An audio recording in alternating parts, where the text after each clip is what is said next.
Welcome, guys. Welcome. It's episode 30 of ChatTactic for the year. It's I've sort of missed a few during the year. So I think someone told me last week that there was only like 12 weeks until Christmas, which isn't very far away. Maybe less now, maybe 11. Anyway, welcome, guys. Hi, Silvercole. Hi, William. Hi, anybody else that's joined us as well. Today, what are we going to cover? Well, I thought we'd actually have a bit of a look at Distant Worlds, because they've now brought out all of the devlogs for what's coming into Distant Worlds with the return of the Shakturi, including the changes that will happen to the base game as well. Hi, Bob. How you going? And Reed and Mike. Hope you're all doing very, very well. Anyway, so I thought we'd sort of do a deeper dive into Distant Worlds. I do have a giveaway. It's we're back again with the Gladius giveaway, and the reason I wanted to talk about that is we now have a date for Zephon, and so the giveaway today will be the Gladius key, which is a great game, one of my favourite games of all time. So we'll talk a bit about Zephon as well. I think we'll do I'm under an embargo until next month, actually, before I'm allowed to even show Zephon. But we'll talk about it. We'll talk about what's actually coming, because that is publicly available. Hi, CB and Chris. And Topical saying, well, maybe that should be Buenos noches at Totus, given I'm on an island in the Mediterranean. I probably completely butchered the pronunciation there. I just read what I see. It's funny, sort of living in a bit of a bubble in that sort of sense, not really knowing how things should be pronounced. Yeah, it's sort of funny. I mean, even things like I actually get confused between GIF and GIF, like for the two different types of graphics. I always err on one side or the other, and so just sort of if I'm referring to. I call them GIF files, but I think most people call them GIF files. But anyway, that's. And PNG versus ping, I call them pings, whereas I think the technical term is actually PNG. But anyway, that's just the way it goes. Sharank is saying hi back again as well, and he's saying hi to all the save scummers. Yes, I've certainly been doing a lot of that with the playing Age of Wonders on Twitch this last week, last 2 weeks really. I've been playing a lot of it. Trent saying, the mispronouncing I suffer from too. I think we all do. Anyway, I embrace it. I embrace it because I've always gotten it wrong and always will. Too late to change now. Anyway, so I thought, look, what we might do is we've also have the Next Fest, which I think has just started. I think it's a funny time of the year because we've got daylight savings now kicking in.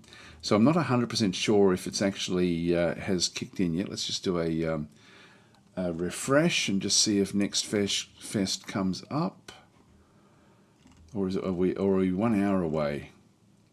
I've certainly been getting a lot of emails about Next Fest, and I believe that it is starting. I thought it was 10 a.m. Just let me go and grab a date thing, and we'll just sort of see. Well-timed body. So that's for me, Brisbane time. That's the time right now, 10 a.m. Pacific time. Next Fest should be on. Okay, let's have a quick look. Let's just do a Google search for it. Steam Next Fest, October 2024. If it starts off, we might as well just have a quick look through that initially. It says coming soon.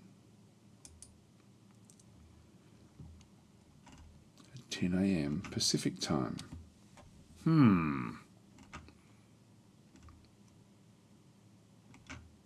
Well, that should be now. That should be now, guys. So Chris is saying daylight savings kicks in in the UK the last Sunday of October. Yeah, I got that one because I do so much stuff with Slytherin. So I need to know when the UK time does kick in because of the streams that I do. It's quite funny because in the Southern Hemisphere we have the opposite. It's like in many of the places that do have daylight savings, it goes the other way. Like where I'm from, we don't have daylight savings, so it's quite a confusing little time. Already in Australia, the states that actually have got daylight savings, I think, went to daylight savings a week ago. So it's sort of it's a strange period. If you're in the Northern Hemisphere, like I don't think it matters that much because I think most of them all switch across at the same time, I think. But yeah, if you're in the Southern Hemisphere, it can be 2 hours difference overnight. Anyway, or thereabouts anyway, or certainly within a month. Yeah, why isn't that showing up? Why isn't that showing up? That should be, we should be there with NextFest. I don't know how to look at it up in here. If we just go and refresh again.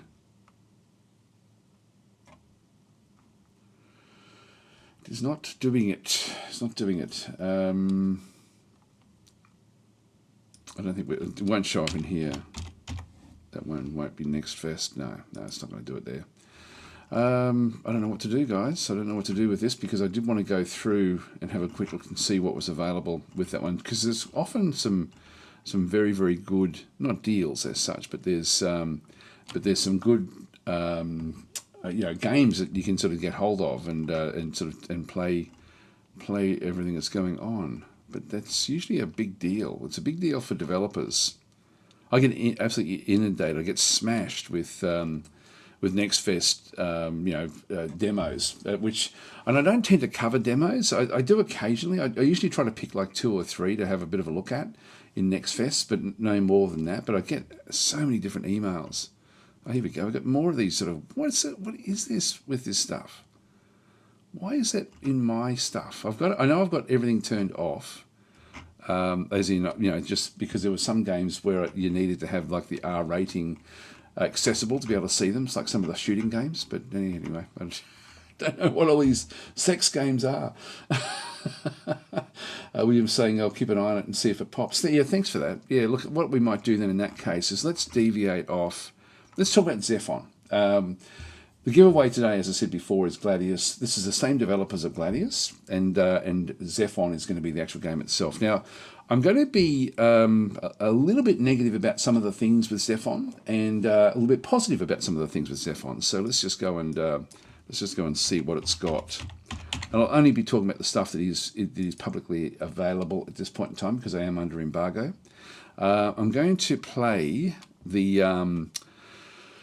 I'm going to talk about what this is and what it isn't, because that's, I think, is the most confusing part about how Zephon sort of does fit. So if we have a bit of a look at this one, it says, from the developers of Warhammer 40,000 Gladius, Zephon is a post-apocalyptic 4X strategy game built on Proxy's unique tactical combat system. Now, so that's telling you that the combat is almost identical to Gladius, but don't think it's like a Gladius reskin. It's much more than that. And this is, I think, where a lot of people think, why would I bother? It's just Gladius, but with a different setting. It's actually not. There's a lot more things in it. So guide survivors through a turbulent future, navigating unexpected disasters, eldritch horror, and cyberpunk monstrosities. What will you do to survive? So it's an interesting mix. Now, the thing that's most interesting about the game is the backstory, and so they've used like this, and we'll go into the cinematics. Let's have a look at this one in through here. I'll just pause it there for a second, and then we'll talk about what this presents. And what the actual backstory is. So let's have a look at this one through here. I've got to be careful of sound, but I think the sound is okay in this one in terms of everything else. Ready for their divine judgment. We were tested, and almost everyone just failed. I'll keep on pausing and explain what's going on.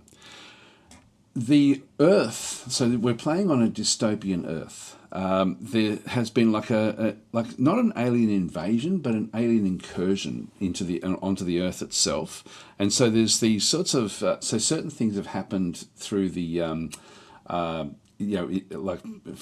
basically we've got all these almost like eldritch horror type things that have sort of now come and settled on the Earth. So you've got essentially like a weed that grows from this sort of from space, along with animals that have been distorted, and so you've got all these different things. You also then have some humans who are trying to embrace this new biology, and so that's what this is talking about.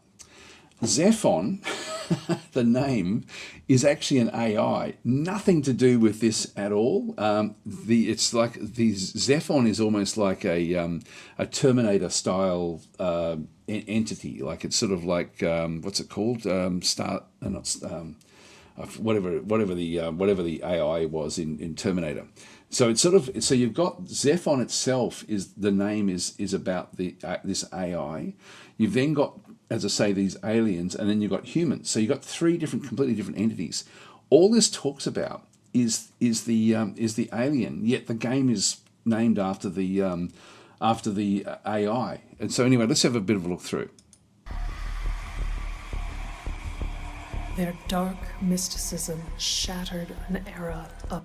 This is showing sort of like the environment with creatures that have been distorted through that sort of that alien entity.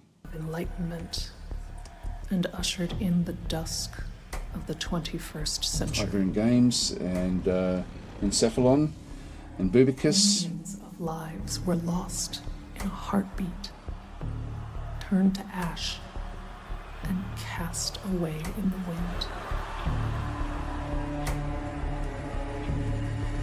Our soldiers were gone, but our weapons kept fighting, driven by an enigma in the networks. Their surviving forces waged a desperate crusade against the machines. See, now it touches on the machines, which I find this one of the worst and most confusing intros to a game, to be honest, that I can think of.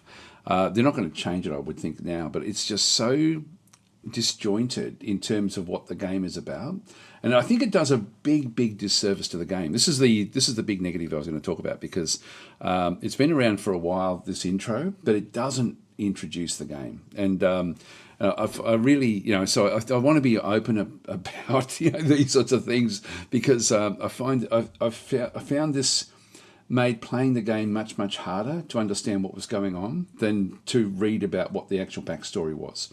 So anyway, I thought I'd just play it and we'll just go through it. So now we're introduced to the machines that have risen up. So the machines have risen up at the same time as this alien incursion, essentially. This is sort of like my understanding of how it works. Became bystanders to a relentless war. Hi Tom, how you going? Now our world is an ever-twisting nightmare. Hellish threats lurk in every whisper and shadow. There is no... That's the alien presence. Only survival. Deliver us from this trial. Reclaim our world. For mankind.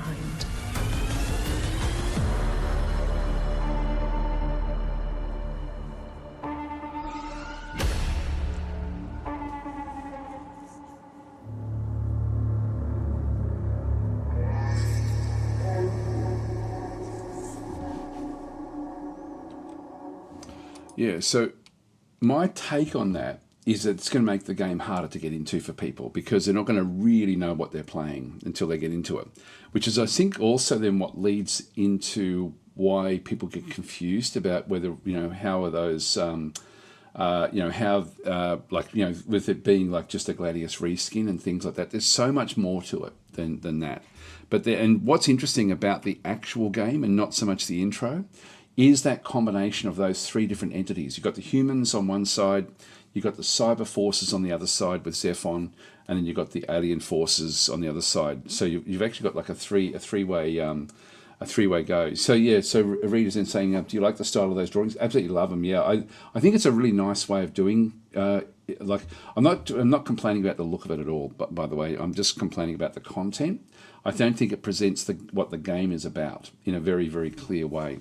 I read a devlog many months ago where they spoke about what was going on the world, and that should have been the intro, to be honest, because it really did. Like, I didn't have a clue. I was playing it for a long period of time, and I didn't have a clue what I was doing. Like, with the different classes and different sorts of units that you had and things like that, until I read that devlog. So that, for me, I am a bit scathing about this this cinematic, simply because it does not introduce what's happening in the world in a really meaningful way. So I just wanted to mention that, because if you start playing the game, you may not understand what's going on. So you've got the three different styles of entity that you've actually got. What's interesting about the game, and sort of where it gets fairly interesting, is that you can blend like human with alien or human with cybernetics and things like that. So you can actually make use of the all three tech trees depending on what you find in the world. So I don't know what the first one is. Let's have a quick look at let's look at the gameplay trailer, and we'll talk about maybe a little bit of this as well. If I just pause it in different areas, that looks like it's humans. I think this is human coming through here from a human outpost. Alien terrain back out through this other side. Looks like they're all human back in through there as well. The terrain changes as well. Like there is, unlike in Gladius, you do actually have terraforming that happens as you play. Yeah, this will be an alien creature. There'll be alien creatures coming back in this other side. Looks like we've got alien creatures back in there. So this is more of the it's called the voice. They call the alien side the voice. Again, I don't know why it's called that. For me, it's sort of, I don't know, there could have been a better word.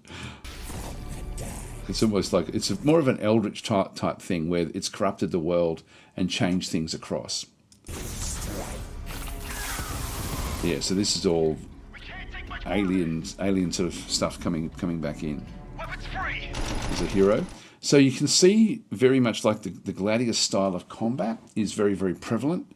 It is almost identical in terms of the actual combat style, like where you've got essentially the your armor, health, hit points, the morale, I think it is, movement, and then also actions for actual combat, along with your that might be melee and ranged attacks, which have also, when you hover over them, have got different ways of then performing, and you do have to know your forces fairly well, exactly like Gladius, which is great. So the combat is very much like Gladius, but there's so much more to it, to the actual game itself. And so, yeah, so we're looking at a human commander. So we're looking at sort of like essentially and it is easiest to start playing the game as a human, because you can deviate off into different sides, but it's just an easier sort of start.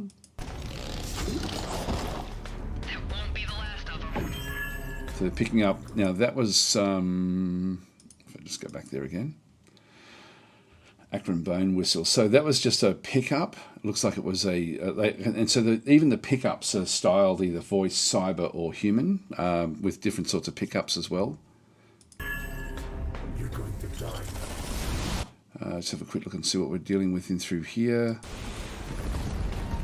These are cybernetic forces. This one in through here. So you can see they've sort of got like almost like Terminator style units. Let's have a bit of a look back in through here again.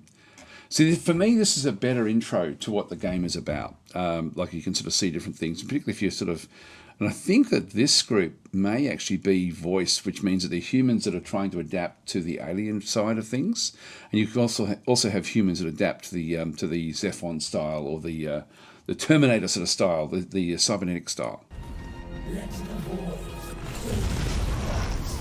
It's more. This is definitely voice, or like essentially alien. Maybe that is human down through here, or actually that could even be cybernetic.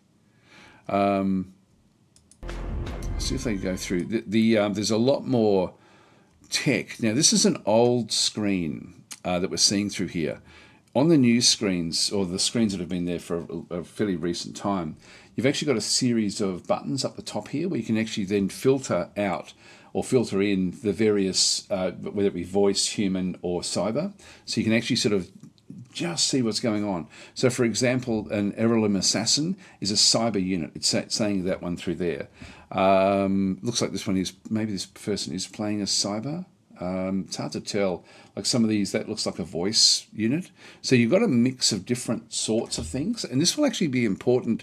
And this is where it does extend out much, much further than what Gladius does, because as you take different areas of the world, you may find that it will be better for you to start to introduce some, because of the technology or the resources you're bringing in, that you may want to go for technology that is not part of your particular group. Like, for example, if you're playing as a human, you may decide to then go across and grab some cyber units to fight for you. And so it does allow this sort of meshing of different ideas, which is fairly cool. Yeah, this is early actually. There's the research tree has certainly changed in recent times.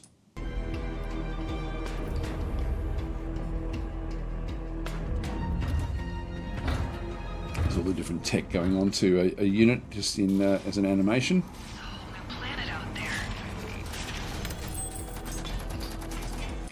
There's things like on the terrain, as I said before, that is much, much more different than what Gladius ever had. We've now got things like sandstorms, which we have to avoid.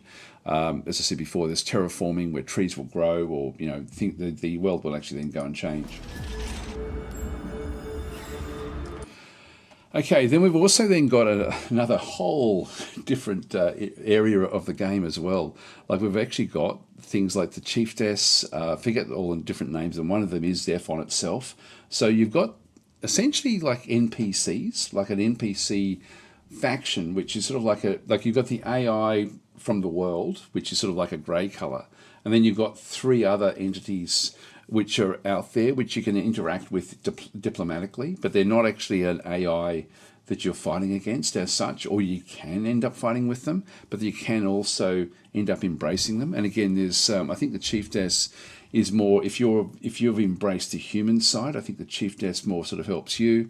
If you've embraced the cyber side, Zephon is more likely to help you. Things like this. So the three NPCs are the chiefess, Zephon, and I forget what the other one actually is. But anyway, that also then makes the game so much more different than what you the experience that you have with Gladius. So you end up with this sort of like a much richer diplomacy system inside the game, but also having these factions that can either be a hindrance or a help, that are also like these NPC factions. So when you first come across them, they're sort of again, depending on what you've done and the history of how you've played the game, they will either be, like in this case, ambivalent, which means that they're just going to leave you alone. They will be aggressive if you've actually done things that they don't like, or they can actually be helpful. So it's quite an interesting sort of diplomatic mix in the game.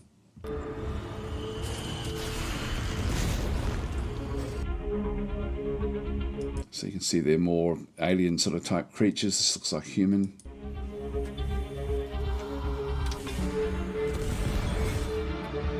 Right. This is the start of the game. This is communication. This is the diplomacy system that you then end up having with the actual other forces. So you can, instead of everyone just being at war like in Gladius, where you don't actually have any diplomacy at all, we now do have a diplomacy system within the players of the game itself. And so what we see through here is we've got 6 players playing the game. So we've got Dinar, Clemens, like Evelyn, these in through this different side.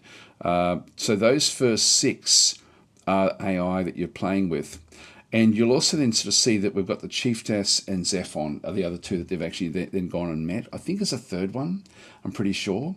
But you can sort of see in this case that if you're like you would be the 7th player that you've come across, I guess. So what you've ended up going, you've got it's a very, very nice system, I've got to say. This is actually a massive change from Gladius, where you've actually then end up getting things like where you can sort of see exactly what's going on. You've got war reserved, friendly trade with Clemens. Now, this one will be human-based. This one here is, I think, like an AI or cybernetic. That one's cybernetic. That one is voice. That one, I forget which one this one actually is. I don't know if it's voice or human. And similarly with this one as well, voice or human. I'm not exactly sure how they work. This one is certainly human, and this one is cybernetic. So you can see in this case, the player is actually at war with the cybernetic forces and also with the voice. In fact, maybe all of these three here are voice forces, and is really only friendly with the human in this instance, and is cooperative with the chiefess, who is the NPC.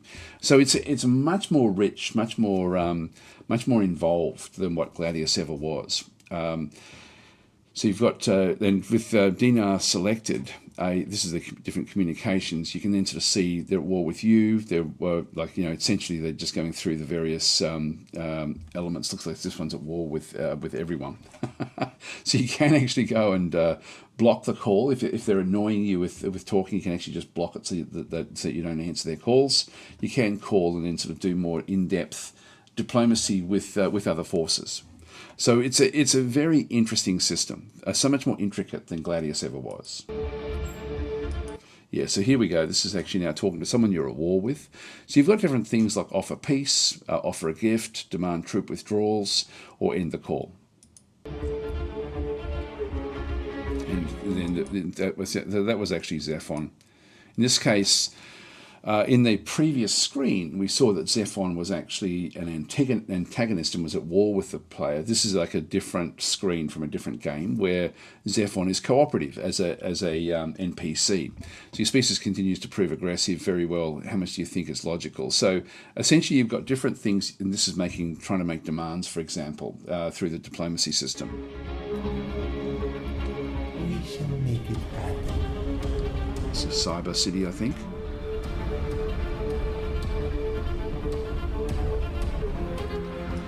And similarly to Gladius, the cities themselves, it's important to make sure that you get the right sort of buildings. And again, you've got a lot more choice than in Gladius with the approach you end up having. And probably you could even argue maybe too much choice until you get a feel for the game. That's going to be a little bit confusing for people. I find that when I'm playing it and trying to sort of just get my head around how to approach it, I filter out the other things other than what I'm actually playing. Like if I'm playing as a human, I filter out the cyber and the voice aspects, just so I'm not looking at too much of the technology, and just try to build accordingly. Certainly there's been some changes, like one of the big things in this one is the road system that we now actually have inside Zephon as opposed to Gladius. So there's a lot of improvements made all the way through. Even the way that the cities work, you don't actually have like a hero building. That just comes straight from your headquarters of your city, which is great. So it's sort of there's just been a lot of streamlining in the ideas within the actual game. There's different quests as well, like you can sort of then go and do.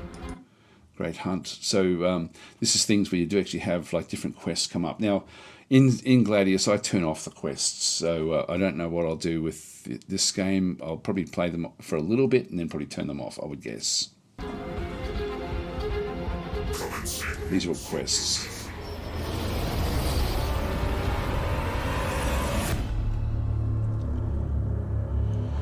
So there we go. Hope that's given a bit of an intro. So try not to judge what you're going to be playing from the cinematic. It's so much better and involved than what the cinematic explains. That's why I was a bit scathing on the cinematic, because I think it's a much better game than Gladius in terms of it's got diplomacy, terraforming, roads, but it's still got the same combat system. What I would love, actually one thing it doesn't have is the Warhammer universe, and so that will be a negative for some players as well, because you won't automatically have a feel for it. So if you're into Warhammer, Gladius sort of makes a lot of sense because you're playing inside a universe that you are familiar with. If you're not familiar with Warhammer, or if you've only sort of really just touched the surface with it, it probably doesn't matter that much. And so, so people will enjoy Zephon. If you enjoy Gladius because of the Warhammer aspect, you may, like Zephon may not be a great fit, but I think overall there's so much more involved with Zephon. What I really hope is that they take more lessons from Zephon and then actually come across and then ultimately, like in a few years' time, look at building a Warhammer Gladius version 2. And sort of bring the things that they've introduced into Zephon into Gladius. I think would be just absolutely awesome. As I say, Gladius itself is one of my favourite games, and Zephon improves on that in so many different ways. Read a few of the comments. Readers in saying, for me, some of those pictures are quite sketchy, unfinished. That's the style. That's the style, which I think is fine. Encephalon is then saying, read it's probably still better than AI slop. Yeah, I agree. Tetman saying you should really try out some multiplayer games. That gamey Voidy virus looks really good. I don't know that one. Tetman. So Chris Waller saying, by the way, it looks like the Game Fest is there. Okay, so it's back up. We'll have a look at that in just a minute. So Clancy's saying, I'm looking forward to Zephon, though I'll miss the 40k lore. Yes, now, I will miss that too, to be honest. I do like how pure playing the different factions are in Gladius. For me, it's a great combat game, and you do have exactly the same combat system, but you've just got there's more grey areas in Zephon than what there is in Gladius. Gladius is very black and white, Warhammer, your faction. Now there is actually another faction coming in Gladius as well, by the way, in a month and a half, I think. So the developers like Proxy Studios are releasing Zephon next month, so we've got less than a month before that one releases. You can see their release date. For me, it's the 9th of November, but for you guys, it'll be the 8th of November. So that's releasing in a bit under a month. I'm going to be allowed to show it about 4 or 5 days before the actual launch. So I'll definitely be doing some content for Zephon because, as I say, I love Gladius. I really like playing Zephon as well. So I really like the actual gameplay. I just find it so disjointed, this cinematic, trying to sort of, the way it tries to explain what's happening in the world, it just doesn't do a good job of that at all. And when I think back on it, the cinematic cut screens of each of the factions in Gladius also don't do a great job of explaining how each faction sort of works. So I can think, yeah, okay, it's still the same. That's probably the worst part of the experience, I guess, the gaming experience with Zephon. Okay, so Clancy's saying looking forward to Zephon. Though, yeah, we've done that one. And excuse me, Julius is saying, yeah, the lore aspect of Gladius definitely compensates for some shortcomings.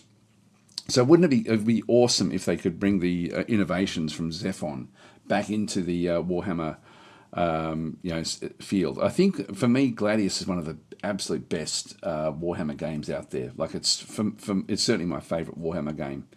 I absolutely love it.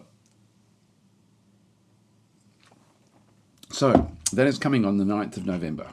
There should be, so planned release date, 9th of November. And I don't know if it'll go into early access or not. It's certainly a polished experience of what I'm sort of playing. I just really don't like that cinematic because it really doesn't present it at all. So I've got the November 8th release in through there. That was previous sort of information.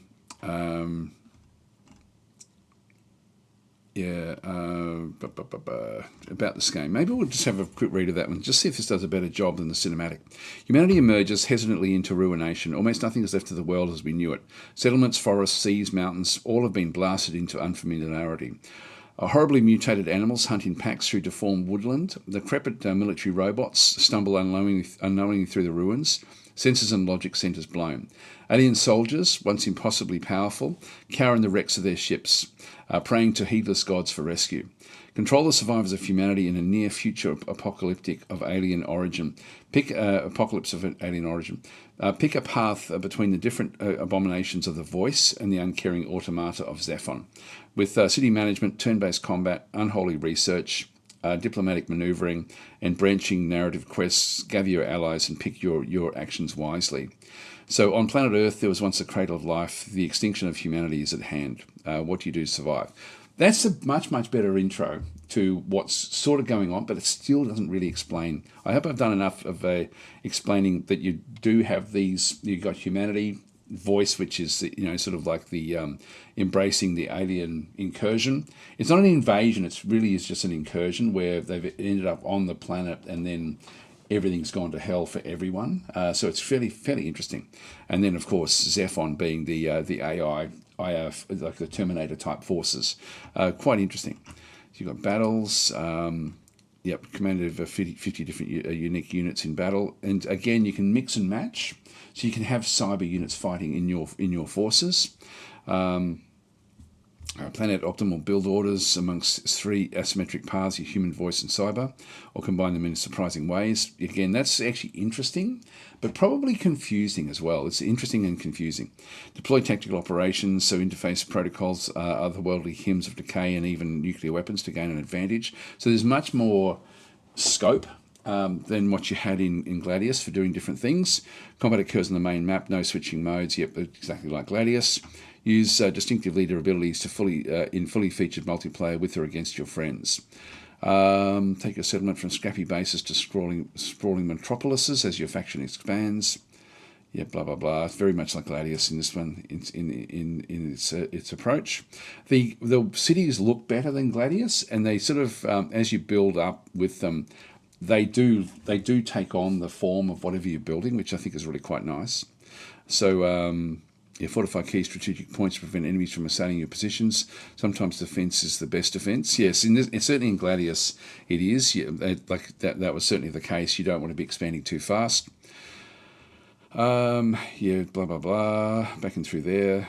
150 technologies across 10 tiers. There's just heaps and heaps of them. Yeah, diplomacy, which we spoke about. The clash between Zephon and the Akron continues. The Akron is the Eldritch forces in the world. Anyway, that's where we are. Yeah, so we've got that one in through that other side. So Gladius is the giveaway for today. That's from the same developer. A great game. Anyway, I thought I'd just mention that is coming in a bit less than a month, and then I will actually be doing much more deeper dives into Zephon as we go. Okay, so Sticky Wicket saying fleas the size of rats, feed on rats the size of cats. Where's the David Bowie reference there? So anyway, let's go back and see if we can find. If we just go back to Steam itself, do we have Next Fest yet? Yes, we do. Here we go. So they're just a bit late actually putting it up. So we'll just go and click on that, and we'll finish off with the discussion about what's coming in Distant Worlds 2. I haven't been allowed. I do actually have the. I'm on the beta testing for it, but I haven't been given permission yet to show any of the Distant Worlds 2 stuff. But I've been having fun with it. It's really quite exciting what Distant Worlds is bringing. Anyway, let's have a quick look and see. So exploring upcoming games and trying to have free demos. And there's going to be heaps of them in here, because there always is with Next Fest. Okay, recommended for you. I get inundated with, again, it's funny because I get absolutely smashed with emails during the Next Fest lead up with developers. I think they just blanket contact everyone. Now, some of them are targeted, but so many of them I end up thinking, why would they contact me about a side-scrolling, jumping around game? I just don't get it, and it's sort of funny because you don't know what this is going to be until you start looking into it. So I get a bit jaded with Next Fest, I've got to say. So I'll just go by genre, and we'll just do it by strategy. So we'll have a bit of a look. And a lot of these I don't actually know, so we'll have a bit of a look and see if there's anything here that really does. So these are all coming soon. Is there a list? Okay, this is under strategy. Then we've got real time. Again, I'm not seeing anything coming back in through here, and these are all going to be coming soon. Just trying to see if there's anything that I know of. Card and board games. Yeah, maybe we'll have a bit of a look through some of these. We've got Tower Defense. Sort of funny, I was just going to say I don't play Tower Defense, but then Cataclysmo I really love. That's a great Tower Defense game. So Grand Strategy and 4X. Okay, let's go to the top. We'll just start with strategy and just have a bit of a look and see if there's anything that that I actually am familiar with. Yeah, I don't even know what that one is. No idea. I mean, you do get a bit of a feel. That doesn't look bad, actually. I've got to say, I quite often like games that come from different regions of the world, and I do actually quite like sort of the purity of some of the Asian strategy games, and also a lot of the German board games. I just really like those those two areas, just in terms of it looking clean. It looks like you're sort of doing a bit of a farming type thing there. No idea what this one actually is, though. Escape the Arcana, no idea what that is. Splinter Colony, no, looks, the graphics look really, really bad. I would struggle playing that one just because of the graphics. Colonial Defenders, looks very board gamey. For me, that would be a no. Like, it's just a bit, yeah, it doesn't, I'm not, without sort of seeing what's going on, I probably wouldn't be interested in that one, but maybe my hand could be twisted, depending on how it actually plays. Arrive in Time, no idea what that is. I would say probably not really. For me, what else have we got? We've got, no idea what that is. Snowpult. No, that's a game from the 1990s. I remember Catapult games. Cinet.com, no. Cool Cucumber. Oh, that's cricket. What's this one? Cool Cucumber Cricket Manager. Oh, God. It doesn't look real good, does it? Battle Poet, back and through here. Now, I should say, look, I'm just looking at its first impressions for me with this sort of stuff, because I've got no idea what these things are. This looks very much like a poor man's Slay the Spire or a Darkest Dungeon. You know, being it's like, it looks like someone's just, what's the fastest way I can draw all these different creatures? Like, it looks like no real time has been spent there. So I'm probably being unfair to these games, but anyway, so they're all a no for me. This is what you mean. You end up with all these different style of games. That one's actually, I don't mind the graphic style of that one as much as the other one. King, Wizard and Forest Kingdom, I would say a no for me with that one as well. That one doesn't look all that great either. God, we're not seeing much, are we?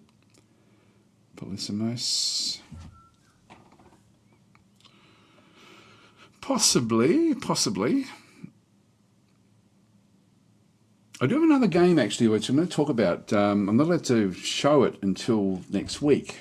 And I will give a spoiler as well. Next ChatTactic, I will be I'll be doing a giveaway of a Roman style game, so City Builder, which some of you have mentioned in previous weeks, and the devs have been kind enough to give me a key. But the game, I'm not allowed to even show the game until next week, until tomorrow actually. Block Shop, yeah, that's a bit too puzzly.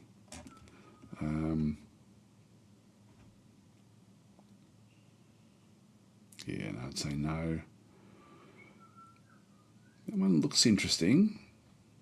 Everglory. Yeah, certainly that one doesn't look bad, actually. Okay, well, that one's interesting. That one's Everglory. I haven't heard of it. I know nothing at all about it. Nuclear Sub. Yeah, there's a submarine game coming from Microprose, which I'm looking forward to, but I forget what it's called. Brilliant Jigsaw. Oh, no, I wouldn't worry about that one. Nope. God, there's a lot of no's, isn't there? Number Stomper. I won't hover over each of these anymore. Battle for Vera. Come on, show us what it is. No. All right. What else have we got through here? Aurus Crystals. No. Okay. God, there's not a lot that I'd be looking to test here. Usually if games sort of say tactics, if the graphics look okay, I tend to look at them. It's probably not for that one.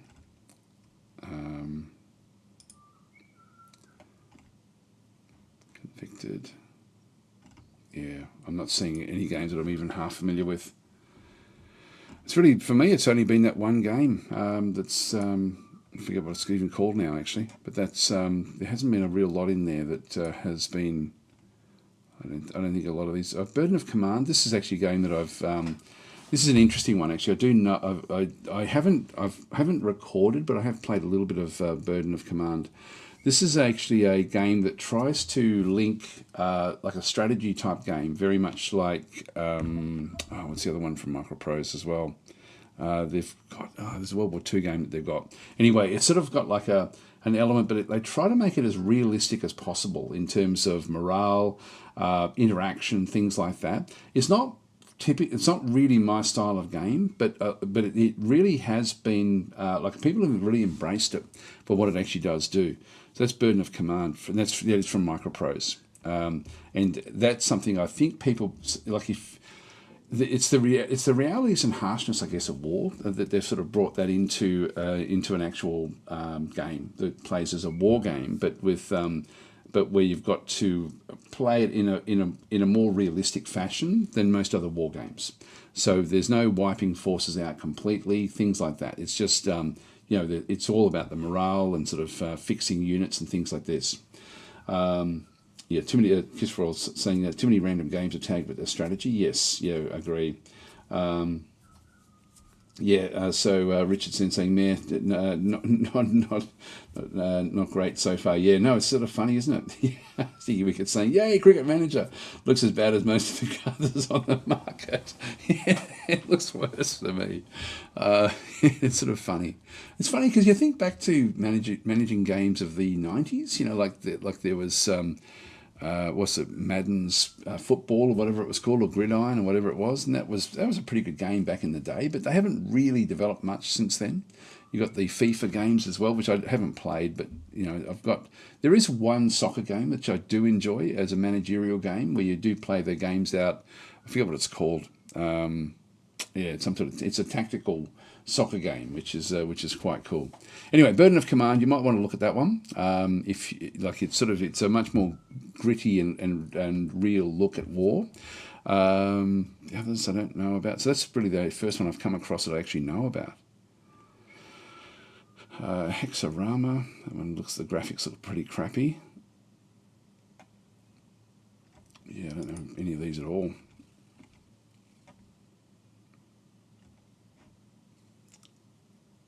Yeah, once you've got like things just full of stuff, I don't know. It's not like it looks sort of half interesting, but really nothing's really grabbed my attention.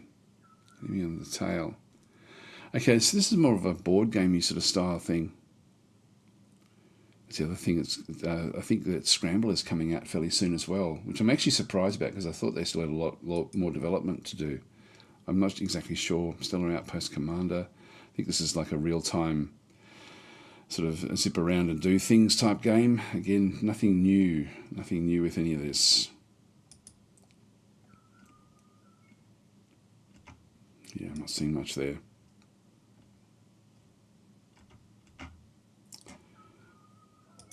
No.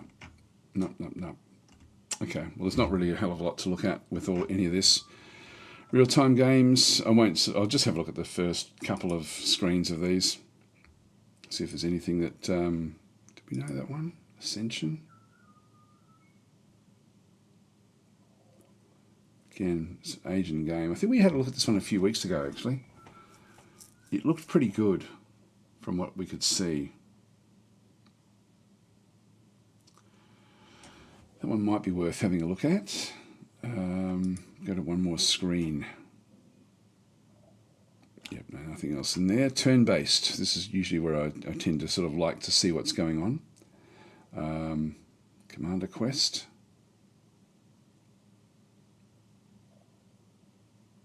No.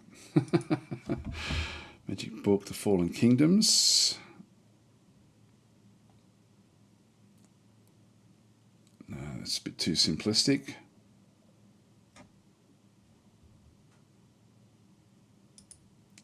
Going.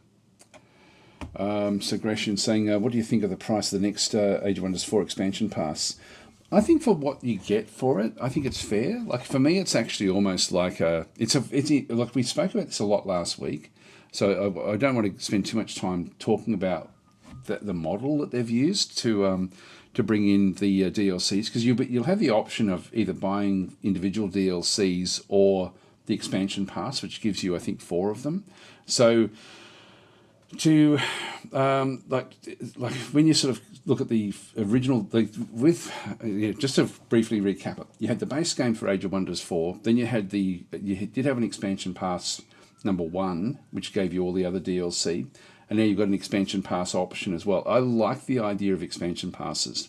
I think the pricing is fair as well for what we've gotten it so far. Like, so as long as they keep on delivering, and looking at what they've done with this first one, I think that they will keep on delivering really, really good value. So for me, the what they've introduced to the game, the way they've approached the game has been brilliant. So yeah, I think it's in this case, I'm not unhappy, and it's interesting because there's not very many people who are complaining about it. So I think it's actually pretty cool. So Clancy's saying, I think Age of Wonders 4 is probably the best looking strategy 4X game. The new Sins looks like it has great graphics as well. It's not the most important aspect of the game. It's certainly immersive. Sins for me, and I will be doing a lot of content on Sins fairly soon actually. I love how the experience of playing Sins of a Solar Empire is, you don't even realise the polish because you're just immersed in the game, and so everything has been done in that game to allow you to flick to different parts of the combat exceedingly well.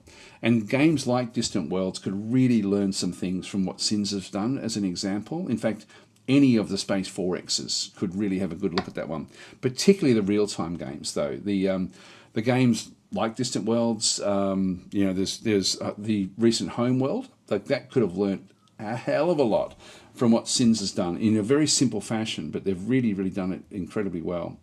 Sean Parsons is saying anything new coming for Shadow Empire.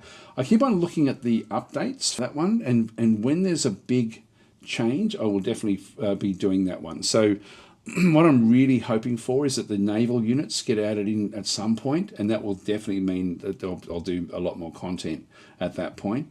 But at the moment, all the changes that are coming for Shadow Empires has not really been it hasn't really been a massive change to what's been there previously. There certainly has been a lot of changes, but nothing dramatic yet. Bubicus is saying it's interesting that Steam put Ascension in the real-time category. Isn't it the game? Isn't the game real-time in battle, but turn-based on the strategic map? It probably would be, but I think if the combat is real-time, then that it would be where it would end up in real-time. I think. You get these combinations of different games. Barrage, what's that one? Just I won't worry about that one. Strategy Master. None of these are really grabbing me, to be honest. There's so many games that come out.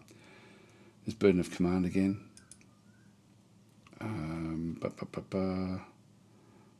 Battle Trained, yeah. Broken Alliance. Warside. This looks very, very much like Advanced Wars, doesn't it? Okay, doesn't have random maps, that's the big thing. It is just essentially Advance Wars, which actually isn't a bad thing.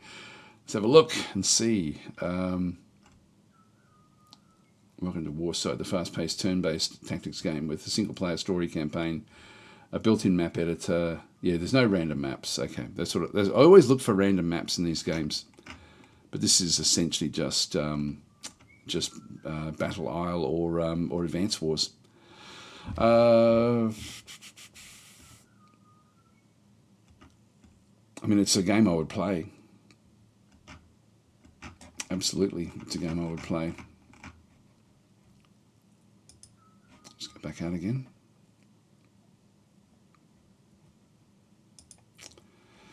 Okay, I didn't like me doing that. Card and board games, just have a quick look through some of these as well. See if there's anything interesting. Nope, not that I can see. There's that Cricket Manager again.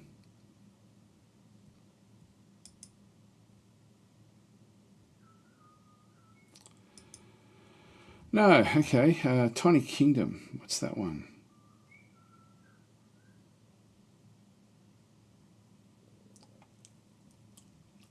I thought I'd read something about this game. I shouldn't be clicking on them because it doesn't go back to where you want it to go. So release date is coming up.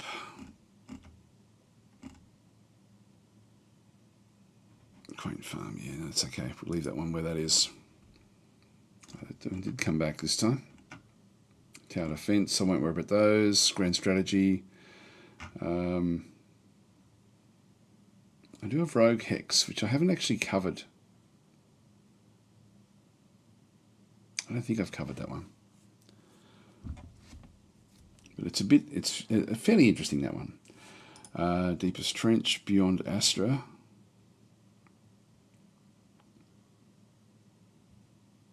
I like games that have got like the the worlds in that sort of in the way that this has been presented. That looks interesting, actually. That does look interesting. I like the look of this one. Yeah, just the way it's been presented, I think does look quite cool, actually. So I'll probably keep an eye open for that one. There's Ascension again. Again, I'd like to see more about that one through there. Bonaparte, a mechanized revolution. What? That one looks a bit. It doesn't look great to me. That one. I don't know why. I just Empire of the Ants. That one's supposed to be quite cool, actually, just in terms of what it does do. Bella Fortis. Actually, we saw this one before, but I didn't actually. This one looks very good.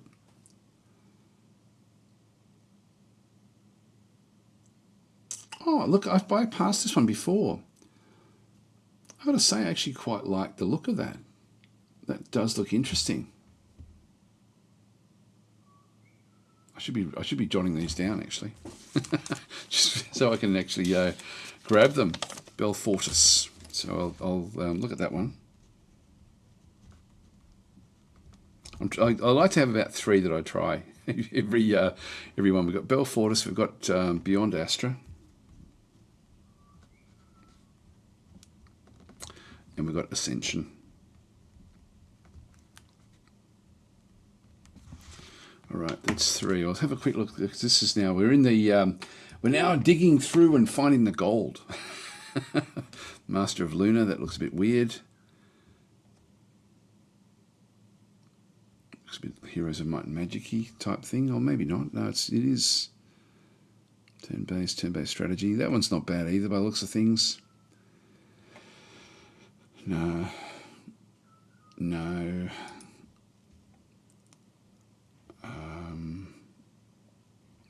Broken Alliance. No, looks a bit crap.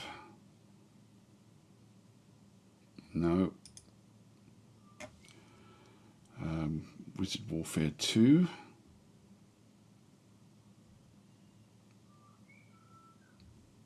Yeah, I'll have a look at that one, I think, but I won't look at it now. Skyline. No, we won't worry about those. Fall of an Empire. Which one's this?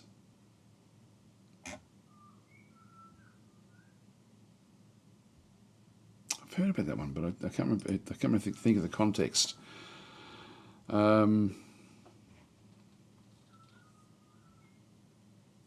Base, Fight for Victory. It's tiles, not hexes. So it's already a negative. Yeah, I won't worry about that one. City's Domination.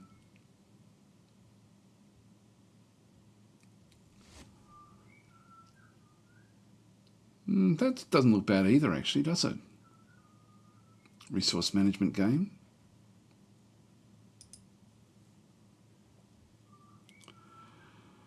None of those.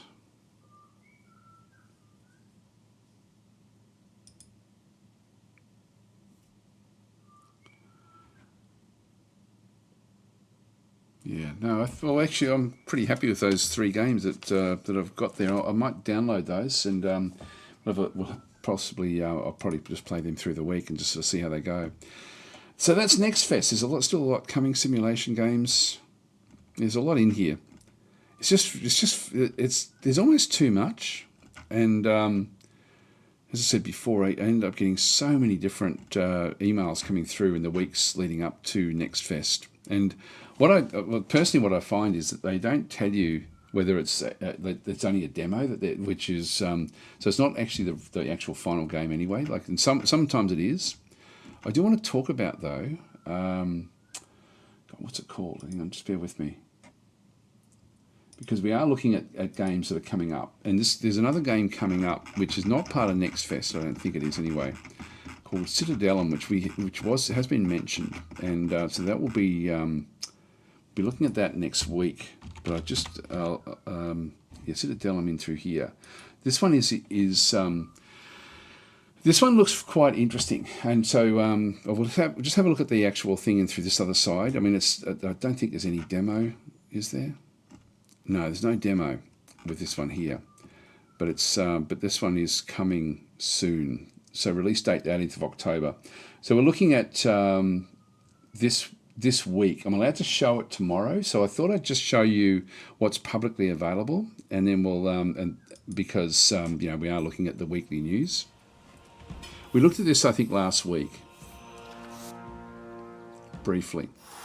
I wasn't impressed when I saw the gods. I thought, it didn't look that great, but then the more you look at it, there's more in it. So Build and Prosper, it is a city builder, set in Rome, of course.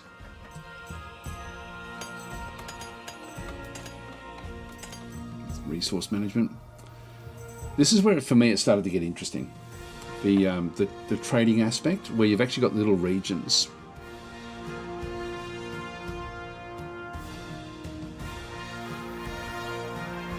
And then the legions, of course. This is where it's got almost like that settler type feel.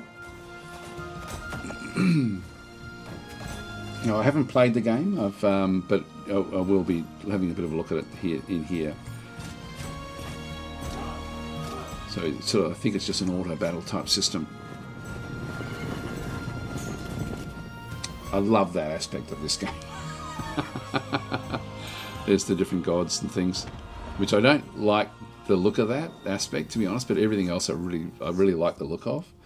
So which is Philip saying, I already have 30 games in my wireless. There we go. And sorry, I'll just leave that one where that one was. So Richard Phillips is saying, put me there, not pre-release demos. They're marketing demos for further support. Yeah, which is fine. That's fine, except that I just wish that they'd curate who they send the emails to. I get so many emails for games that I'm just thinking, why have you sent me that game? I don't cover these games. I never ever have. It's just weird.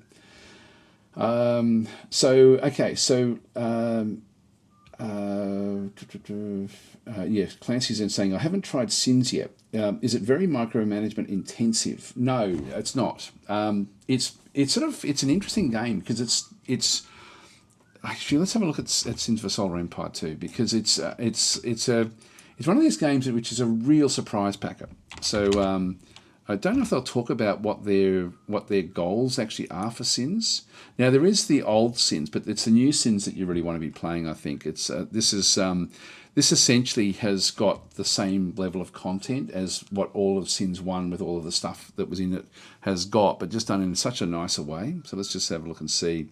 I don't know if it'll talk about how it sort of then works.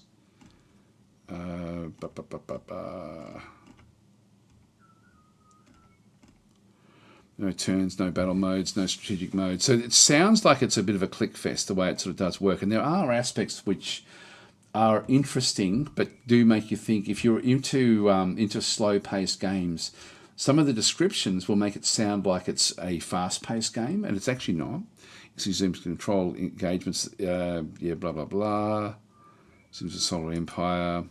Again, sprawling empires, huge fleets, completely new, which for me is a negative in terms of a description. That's often enough for me to say not interested. But in this case, it's managed very, very well. The Surprise built a secondary fleet with a rogue asteroid, blah, blah, blah. The Screen, the Swarm, the Influencer. Maybe I'll show it, actually. I might just quickly show the game, because I can then sort of show why it's actually pretty cool at what it does do. Like, it does a lot of stuff itself. Let's load it in. It looks beautiful too, by the way. It looks beautiful. So it's sort of it feels like it should be micromanagement intensive, but they've done everything to make it so that it's sort of not, and which means that you can and I'm someone who has to pause all the time when I'm doing the management of any game. Like I like to have it on pause so I can think it through, and I find that even though I'm pausing certain aspects of this game a lot, I'm enjoying what's actually happening. So yeah, Richard's saying I've heard it's very military. It is actually, and so everything to do with the resource management has been fairly much streamlined. You can micromanage it yourself if you wanted to, but you don't have to. You can just automate things. There's a lot of automation in the game, which sort of works very, very well. It's got a lot of there's so much in Sins 2 that is geared around being able to focus on what you're interested in and leaving the game to run the rest of it for you to a large degree. If we can just get in, but I'll show like a little bit of early combat or something like that. I'll just start up a game, and that's taking forever to load.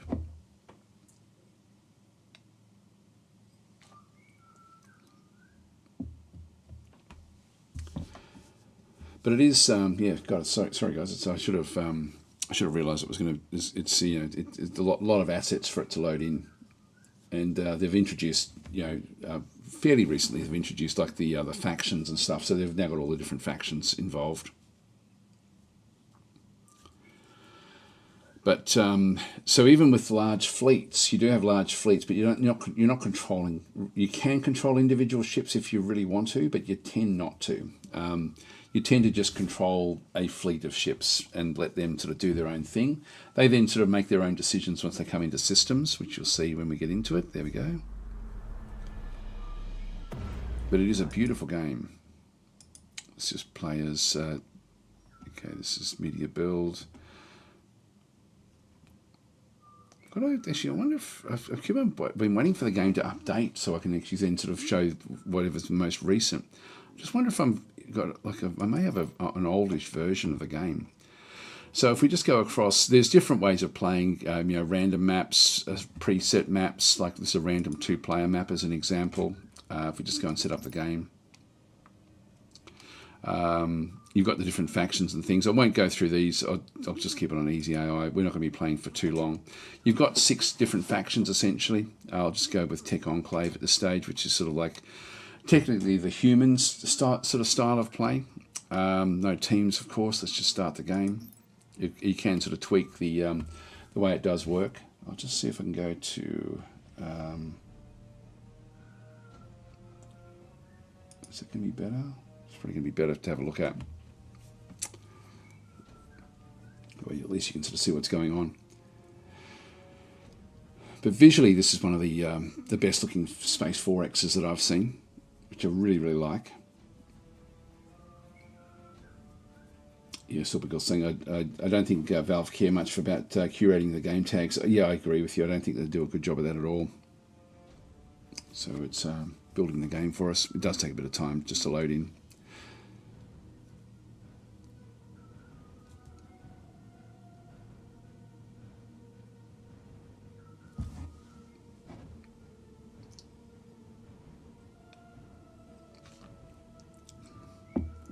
Now I won't build up much. I'll just literally just go into a system with whatever starting fleet we end up having. But it's been a few weeks since I've actually played it. But there's just a lot of helpers as you play the game. It's one of these games that's fairly intuitive to play, and you don't even realise just how intuitive it is. You end up just taking it all for granted. But it is very, very nice. It's sort of funny because I focus on the user experience aspect of the zoom levels, which is so simple, but it's just done so well in this game. Like where you don't even realise that you're flicking from ship to ship, just in a very intuitive way with a mouse, which I can't think of another game that does it as well as this game. It's just sort of on a subconscious level. You're sort of just playing and without realising. Nearly there. Come on. Come on, bar, move across.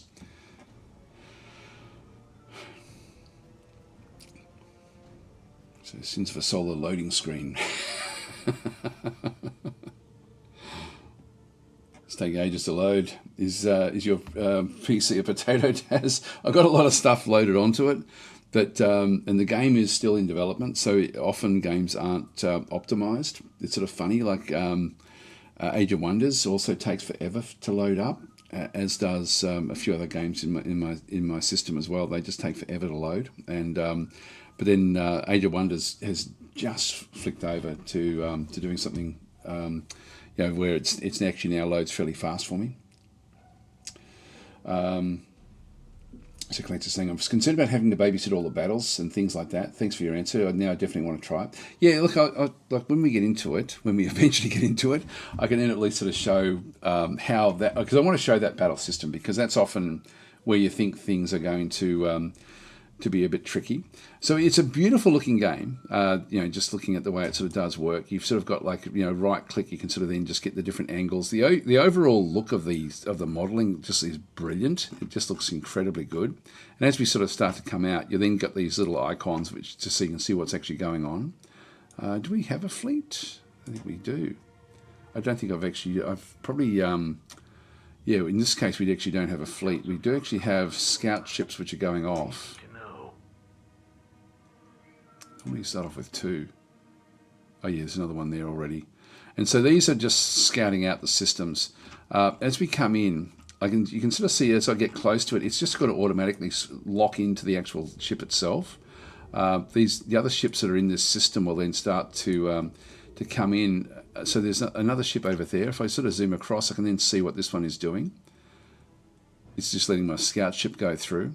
Actually, I thought I started off with some ships. Maybe another start. I won't do another start, but it's just very, very cool. Like if I sort of just have the mouse and just start zooming, it'll just pick it up. Preparing for phase jump. It's now going to go into the phase jump. But it's just a beautiful game. Like it's sort of, and it's one of these things where it's not that tricky to play. You've got all these different sort of button bars in through here where you can start to build different sorts of things. So I'm already there. yeah, there's a scout there. Which one's that? That one's just moving its way through another system. So they're just auto scouting. I'm not doing anything with those. Actually, we've got this one through here. Oh, hang on, that's now going into attack. Let's see what happens here. Sorry, I've screwed this one up a little bit. Yeah, this is actually in the system, I think.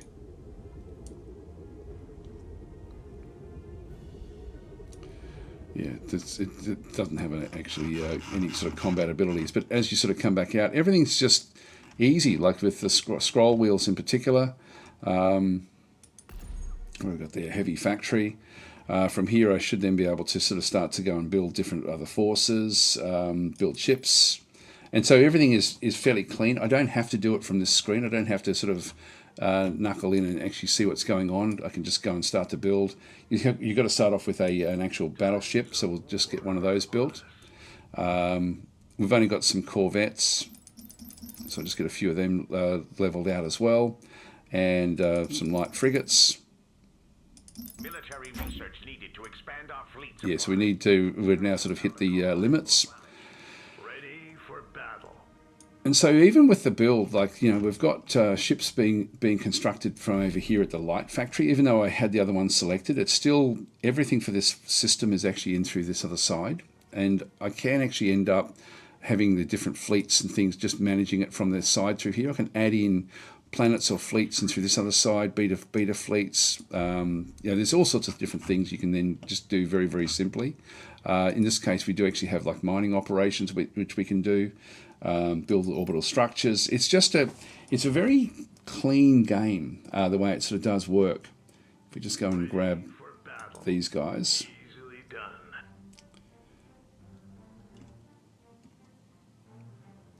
I'll just bring these across. There's constructors, that's what's left in through there. What do you need to know? On my way. Oh, that's a scout corvette. I'll find a way. Oh, did I build heaps of them? Are these all scouts? Now. I didn't even look. Oh, I did too. Damn it!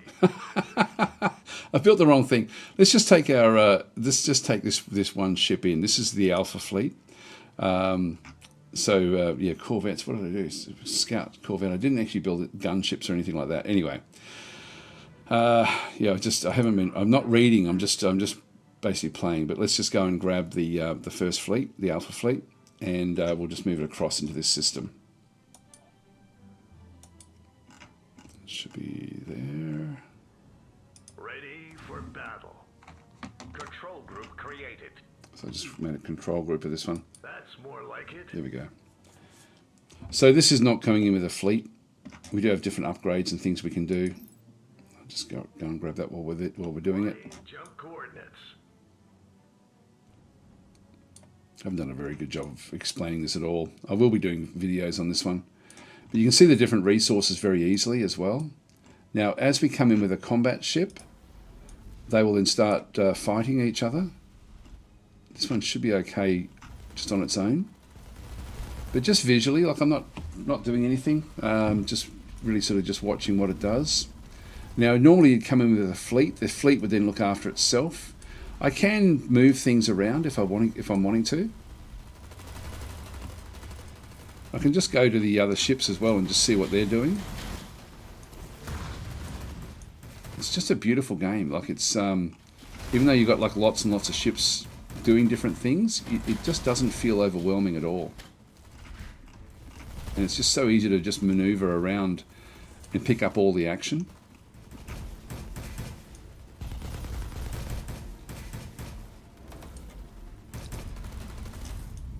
Click on a ship and you just end up sort of going straight to it.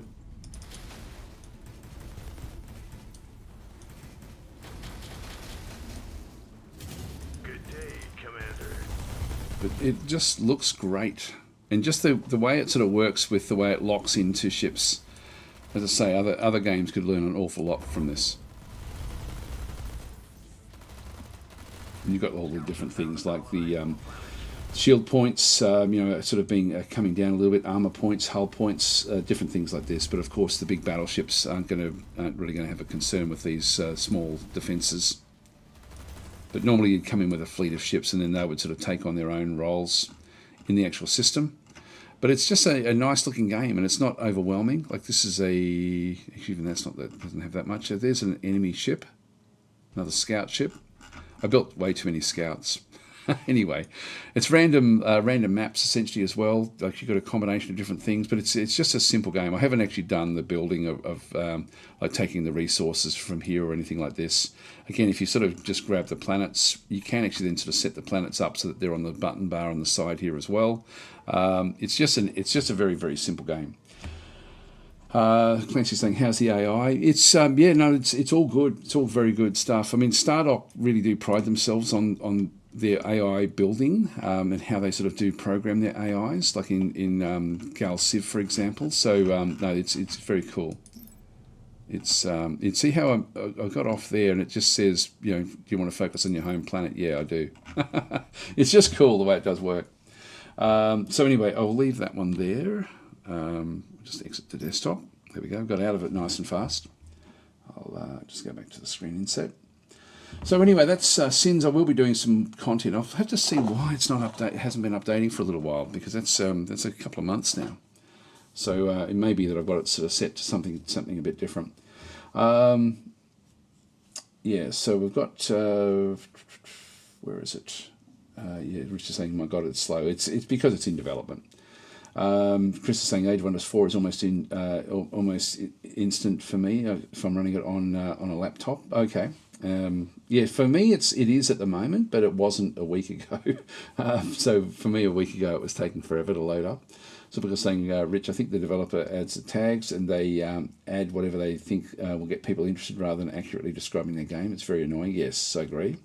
They used also integration saying they used all AI art for the tech tree, which I'm very upset about.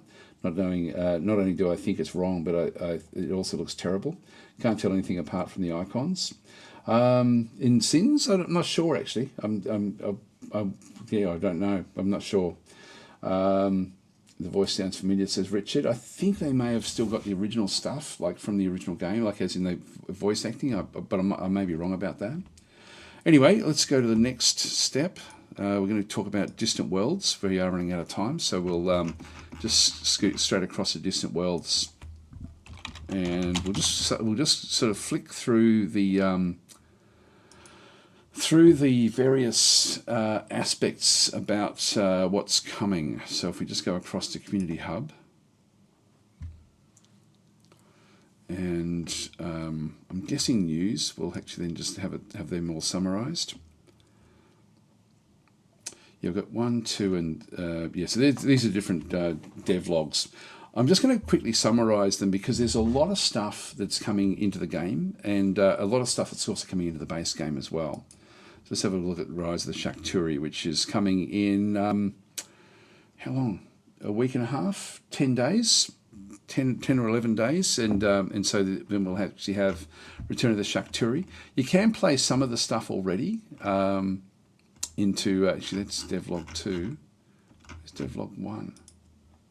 Oh, that was, should have been there. Oh, here we go. Here we go. Okay, so yeah, so saying hi everyone, this is the first of 3 developer blogs, yeah, blah, blah, blah, blah. In this initial blog, we focus on the Shakturi Crisis, Planet Destroyers, and Megaships. Please note you have the choice of whether you want to play with the Shakturi Crisis or not, and the ability to adjust when the crisis begins to suit your challenge level. So there's a whole skew of different things you can do with that one. Second and third blogs will go into detail about additional features, which for me is actually probably the most important of the dev blogs that they did bring out. So. Most Distant Worlds players know the Shakturi, an ancient and terrible threat, which was responsible for the last cataclysmic galactic war. So the reason that the world, the galaxy is the way it is because of the previous Shakturi war, where everything has been fragmented and sort of everyone has been left sort of like almost the Dark Ages. And this is sort of like a where it starts to come back again then as well. So I'll skim through as much as I can. With Return of the Shakturi, you now get to experience a proper endgame crisis in Distant Worlds 2. And what fighting against or with a major endgame threat like the Shakturi means for your empire. This is what they've done, which they didn't do previously, like in Distant Worlds 1 with the Shakturi information, was the amount of work that's been done into diplomacy. And I don't know if they'll talk about it in here. That may be one of the other devlogs. Maybe we'll just keep with what's going on through here. Just talking about the Shakturi there. I won't spend too much time with this one. But essentially, they bring viruses, they bring massive fleets, massive ships. It allows you to also then build bigger ships as well. It sort of gives you the backstory. I won't go through that in too much detail. So this is really just talking about to make the final war more epic. Return of the Shakturi comes packed with planet destroyers and mega ships. Each faction in the game, including those added post-release, with the exception of the Ikaru, they'll get something special post-release, will now have access to a special mega ship. Most of them act as planet destroyers, and since the Shakturi will bring their own planet destroyers, it's good to have an equivalent counter if you need it. Some are different though, and I'll review those below. These mega ships will also now be available separate from that in-game crisis in normal gameplay, as long as you have Return of the Shakturi expansion. So the mega ships are coming with the Shakturi expansion, and that's also so even if you don't like playing with the Shakturi ships, there are a lot of reasons to still get this DLC. And look, I've put myself in the category of someone who I don't really care much about end-game crises in games. And so I could happily play with or without the actual Shakturi invasion. But there is a lot of content you get besides the Shakturi end threat. So, humans start with a super mass driver weapon. This is the Actarians with a super beam weapon. So most of these would be like spinal mount type weapons, I think.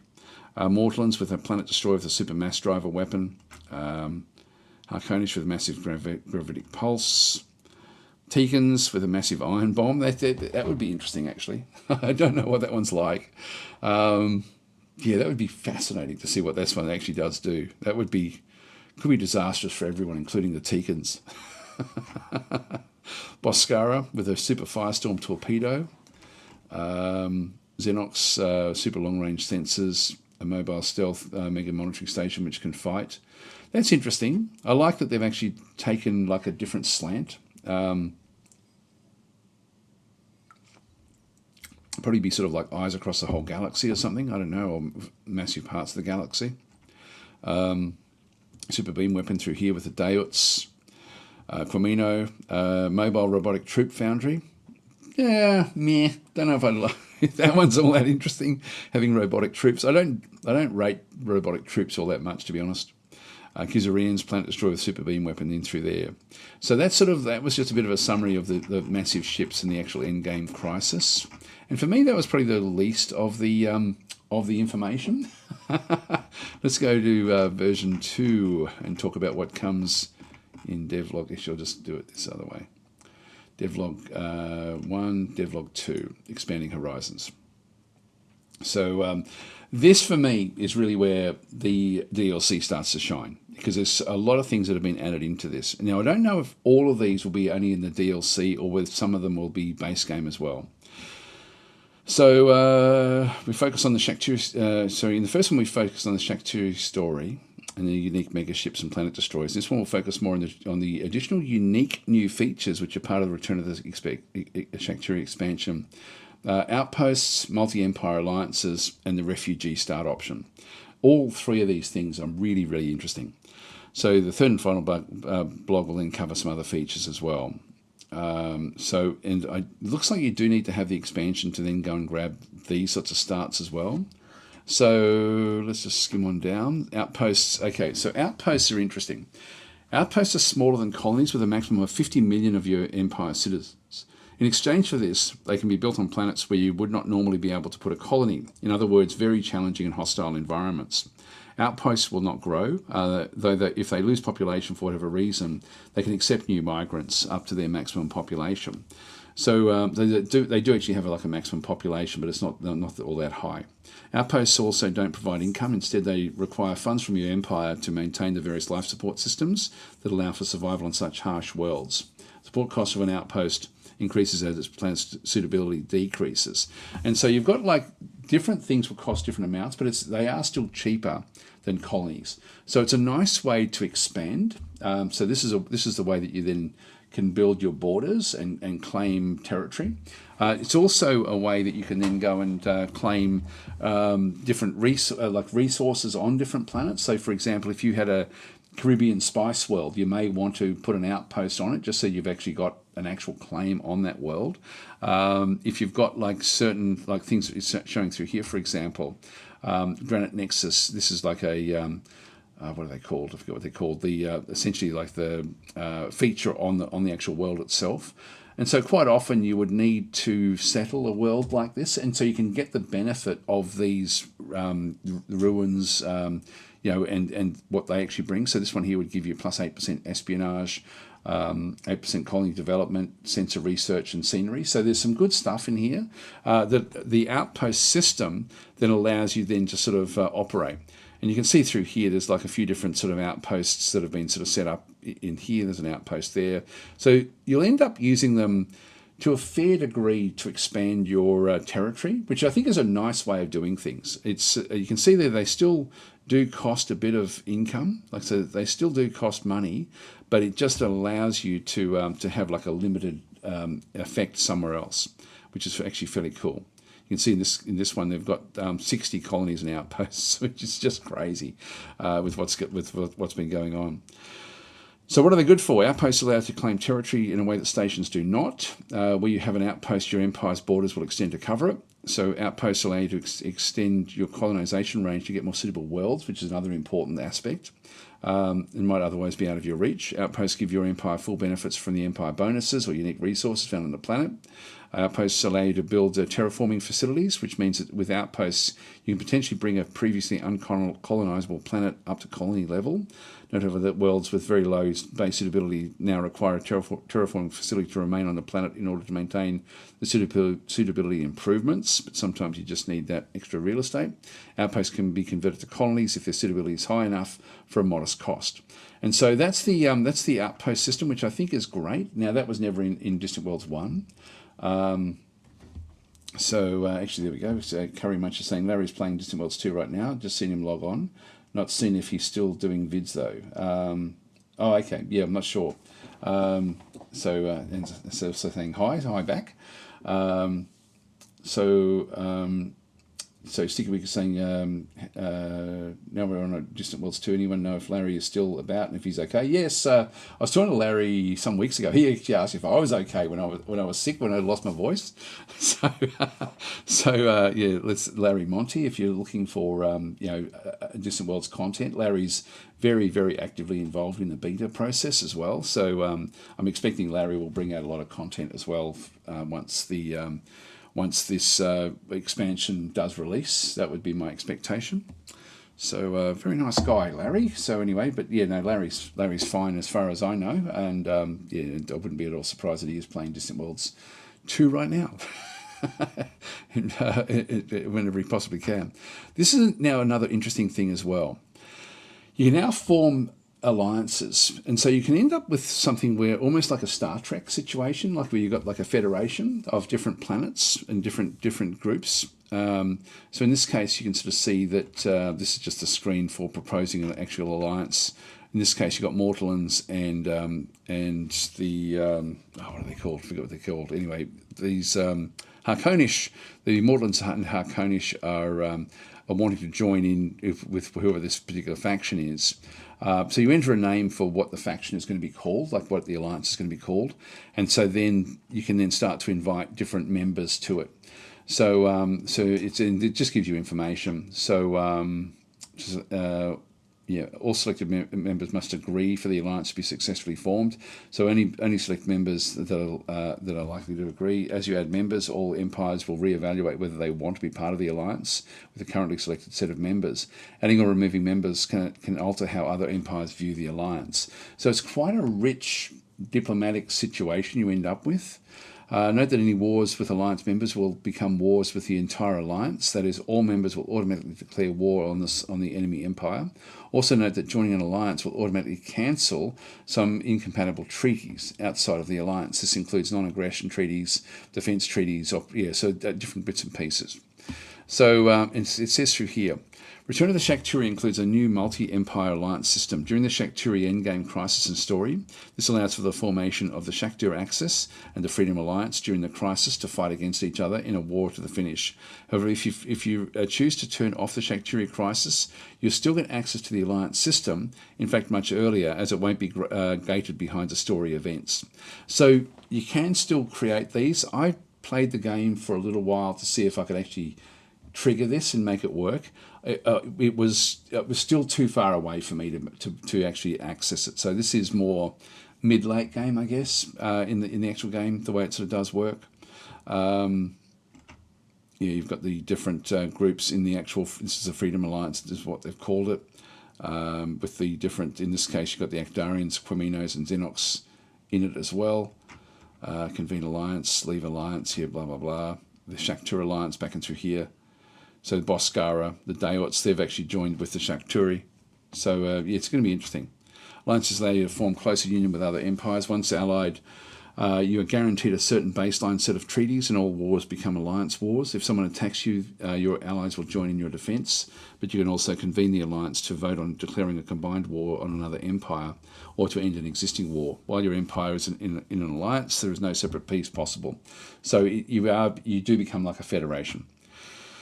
When you convene your alliance, you can also vote to admit or expel a member. Note that the most powerful alliance members will have the most votes. By admittance requires unanimity. Joining or leaving an alliance is a big choice, but surviving the galaxy without an alliance can be a challenge as well. So these are the different sorts of votes. You can see there the number of votes that each of the actual members actually has. So in this case, the Akdarians will just basically just do what they like. So they're in charge of these two, essentially. In this case, they voted against something that this one voted for. Freedom Alliance votes to declare war on the Gizarian Swarm. There we go. It requires 60% of votes to pass, and yeah, they did it because of this one empire. It's pretty cool, I've got to say. Very, very cool what's actually coming. Now, the refugee start. This is another thing that is really, really interesting. So in this case, you can sort of see, it's when you go to the Empire and Government screen, where you've got sort of like allow any government, even if you go with a random faction, you will actually have the option to choose refugee fleet. Doesn't matter what faction it is, they all can have the refugee fleet start. So what this one does is it essentially it gives you a fleet of ships, a bit like Battlestar Galactica. And so you end up with in a Battlestar Galactica situation with a couple of colony ships, like 1 or 2 colony ships.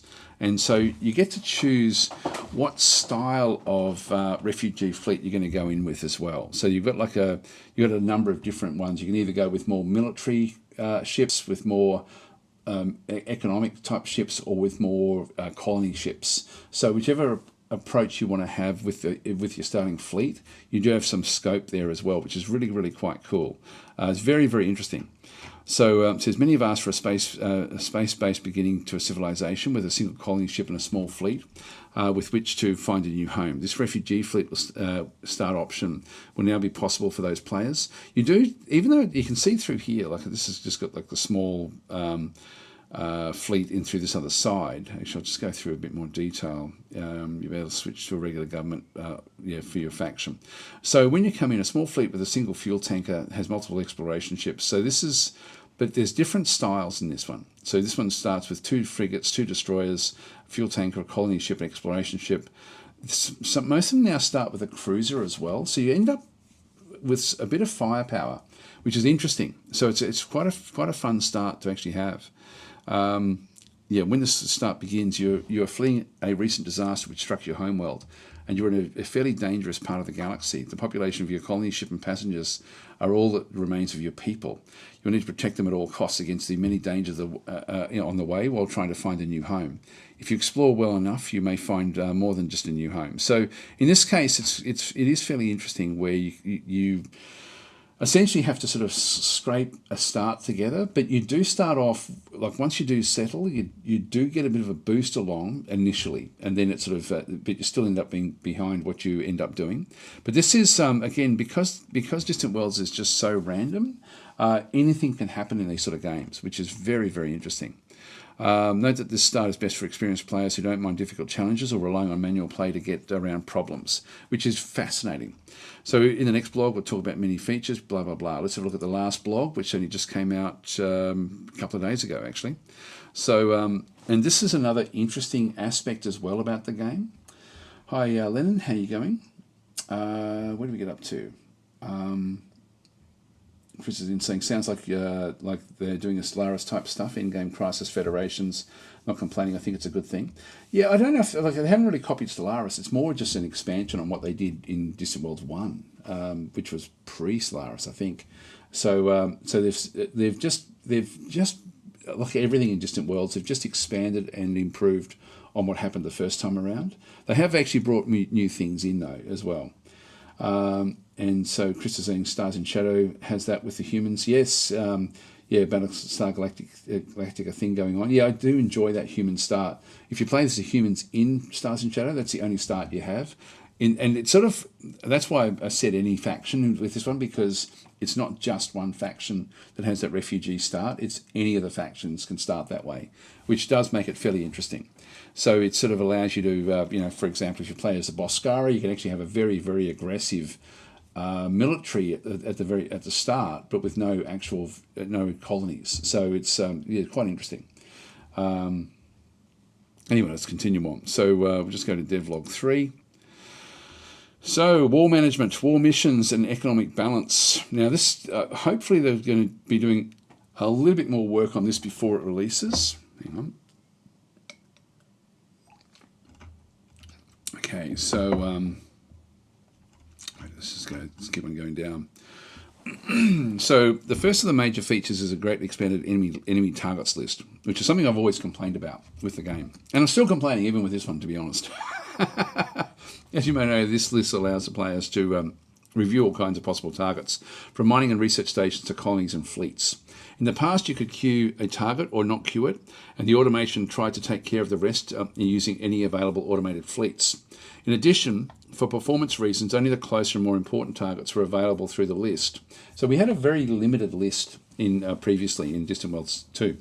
The list had to be manually attacked. Moreover, automated fleets had their competing priorities, which could sometimes delay the execution of queued player targets. These were all clear limitations, but it was the best we could do at the time.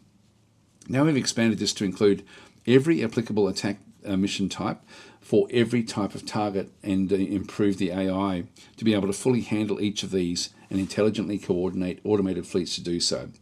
That's a mouthful, but that is massive. So, and what we'll do is I'll try to go back and explain exactly what we're seeing there. So if we have a look, this is the list of enemy targets. So this is your target. You go to military tab, targets, and then this is the list of targets. What we didn't have before is the different types of mission types that we actually have. So I'll just read that sentence again. Expanded this to include every applicable attack mission type.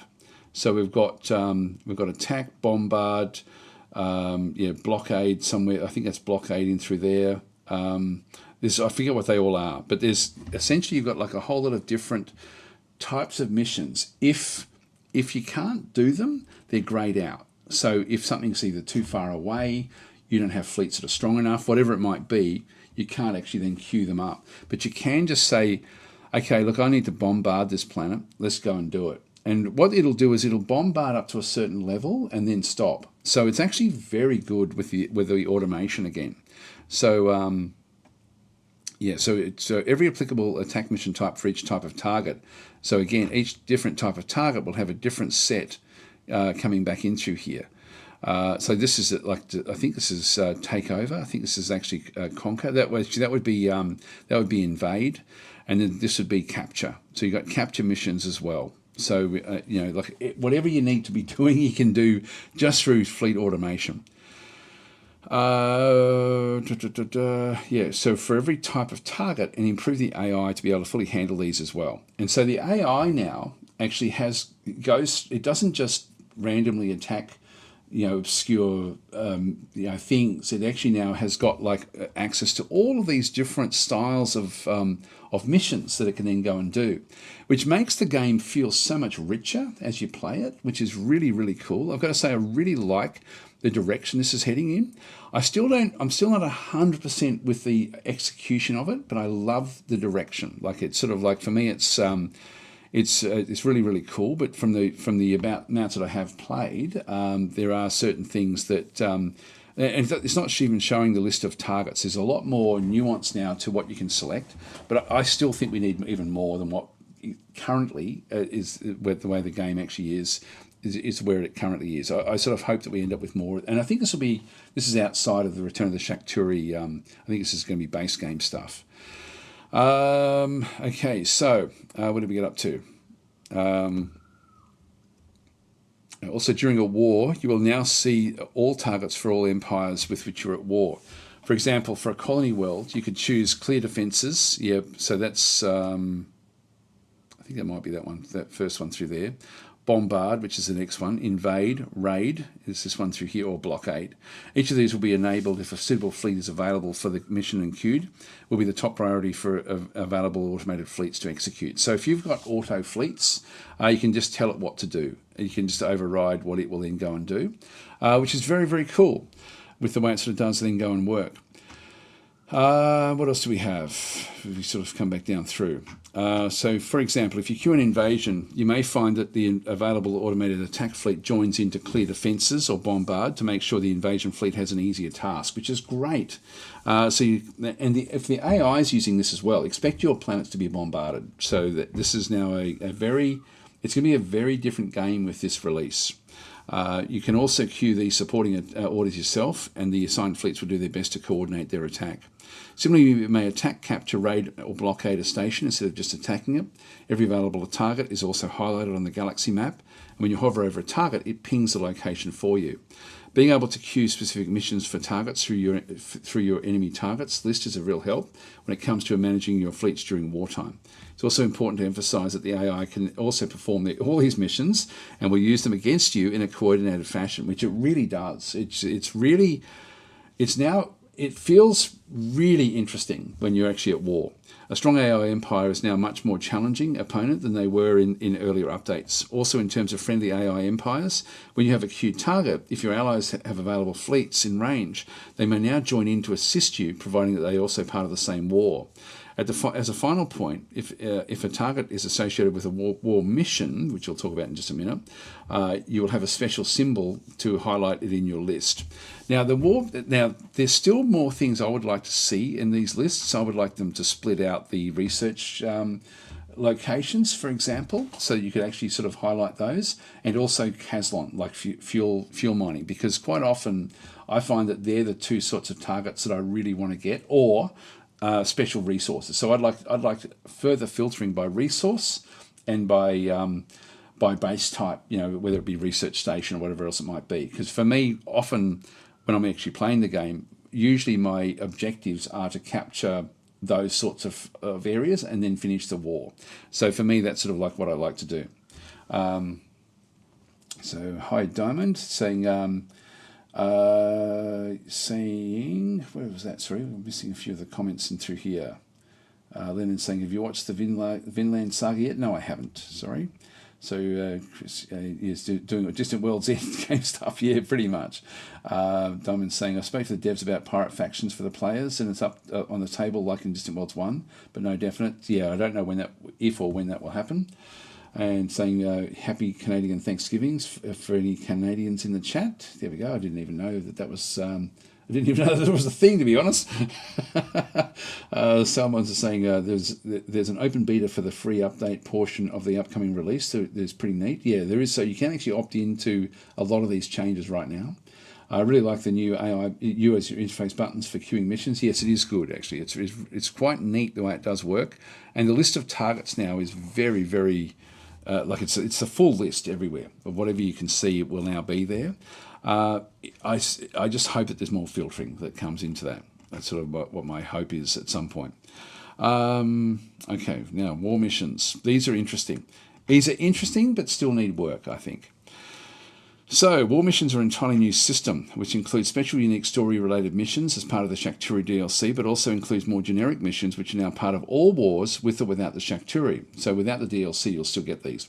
War missions represent your advisors informing you of a key target or opportunity which may help with the outcome of the war.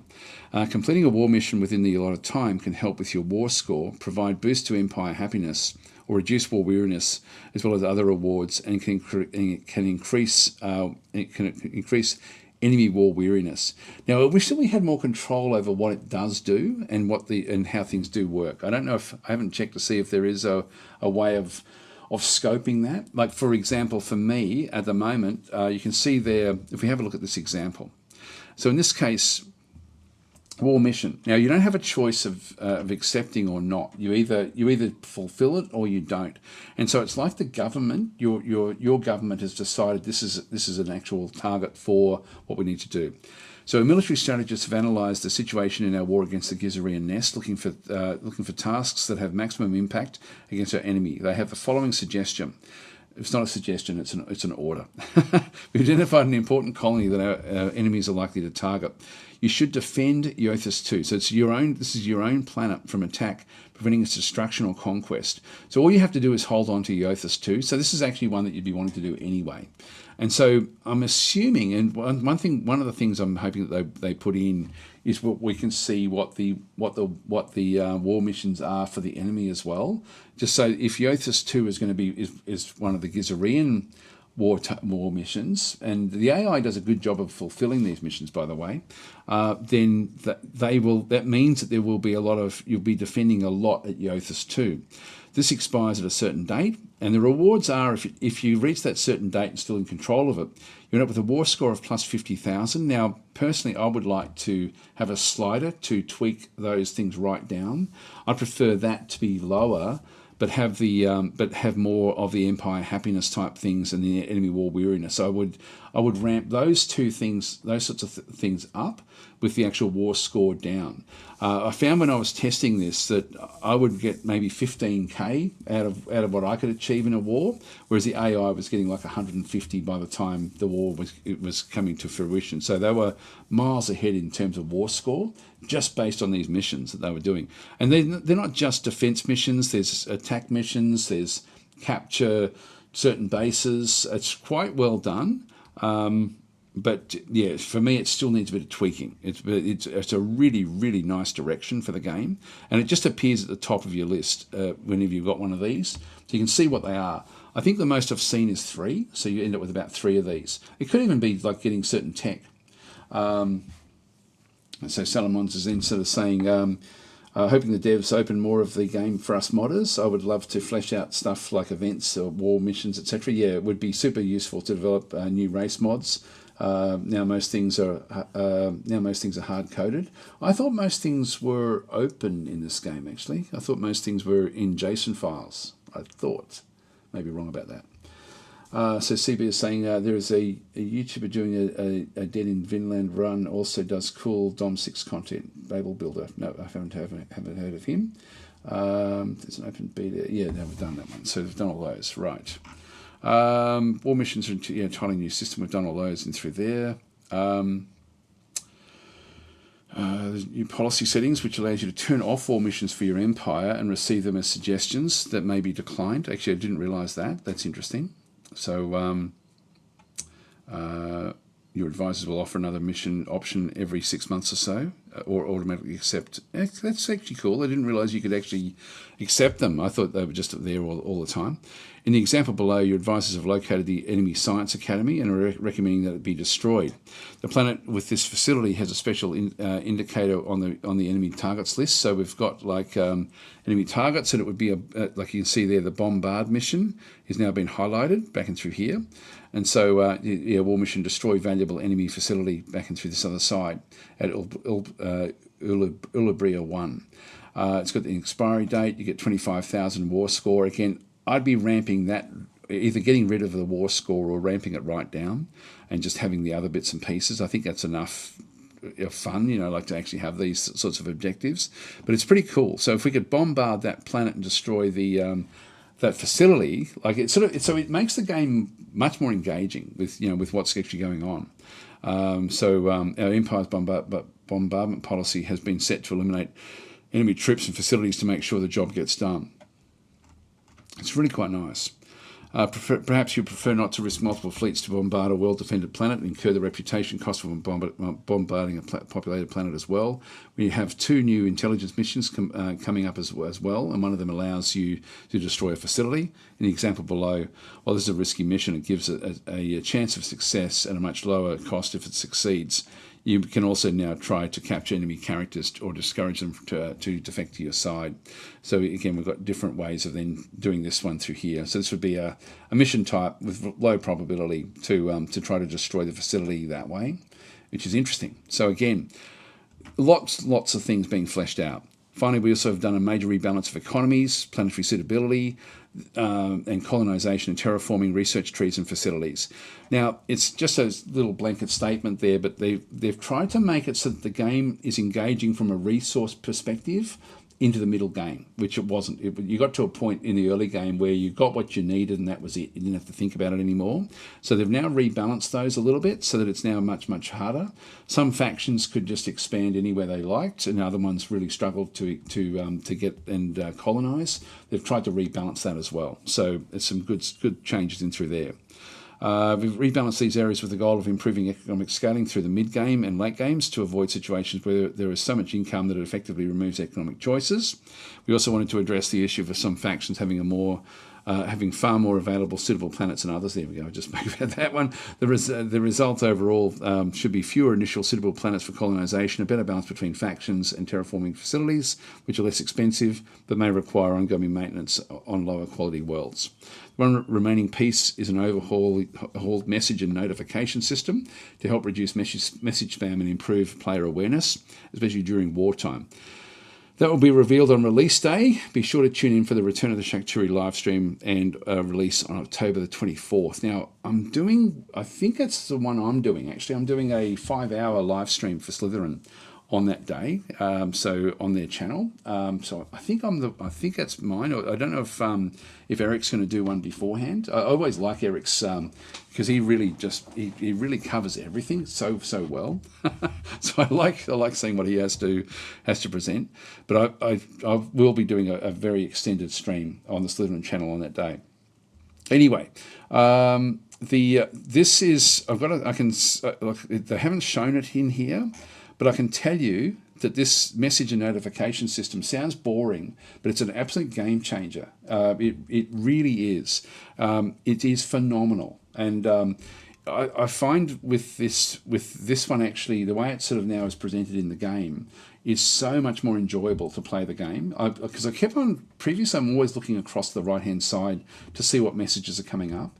You can now basically almost ignore it and just only focus on the really important stuff, which I really, really appreciate. So they've done a lot of work with this. The releases that are going to come in just a week and a half are phenomenal for this game. Like it's, in my opinion anyway. But it's, very, very cool where they're sort of heading with that. So anyway, I hope that's a bit fairly in-depth sort of look at Distant Worlds 2 with the Return of the Shakturi. As I say, coming very, very soon. It's going to bring some great features. Even if you don't get the DLC, you're still going to get some big changes in the game anyway, just in terms of what's actually in through there. So Salomon says you can modify events, but you can't necessarily add new races with new mechanics. Oh, okay, yeah. So as far as I've been able to figure out, I thought you could to a degree, but I don't know about the mechanics. Probably not the actual mechanics. I know it's quite hard to build a new faction because of all of the graphics that are now required. Right, oh God, I'm running out of time, guys. We're going to have to really race into doing this, our marble run, quick. We need to get, we've got, Gladius is the giveaway for today. We're going to go to Nightbot. We're going to run this one pretty fast today. So just going to log in. And giveaways, keyword is going to be win. So if you want to be in this one, just and you don't have to take the prize if you've already got it. Just type the word win in the chat, and you will then be part of the marble run. I'll just get the marble run established. So if you guys could just start to do that. Where the hell is marble run gone? Uh-oh. Where are you? Oh, marbles. What are you doing down there? Let's just move it up. Should be number one in my miscellaneous games. It's super important. We'll get that launching. Get that one started. God, I've run out of time. I thought I was doing pretty well. I looked an hour ago and thought, oh, okay, cool. I'm going to be done in half an hour. An hour later, and we've still got the marble run to go. I've just got to go to the beach. I've got to meeting up some friends for a swim, and so I'm sort of up against it now. Request timeout. Okay, I don't know what that is. See how we go. Yeah, so just be part of the fun, even if you don't want the key. What I'll do is at the end of it, whoever wins, basically I'll then just get you to email me. I'll then email you back the key. It is a great game. The base game for Gladius is extremely good.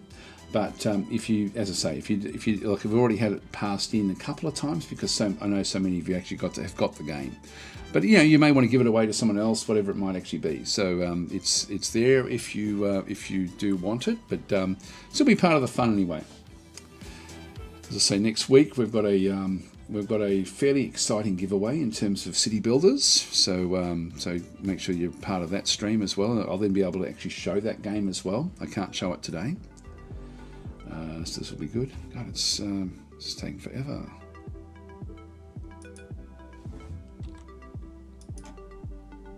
God, everything's taking forever. I might have to clean out my computer actually, and. Yeah, so I'm going to this beach for a swim. I'm going every day now. I used to go every second day, but now I'm sort of like a couple of my other mates have said, oh, look, let's just start going all the time. So so basically my day is, I wake up really, really early. It's not even, the sun's not even up yet, but it's coming up very, very soon. And so we try to get to the beach just on dawn and just go for a swim, have a cup of coffee, and then I head back home on the bike and then head off to work, basically. It's good. It's a great way to start the day. Yep, Chris is saying I have it already. It doesn't matter, that's fine. Just being, what is going on here?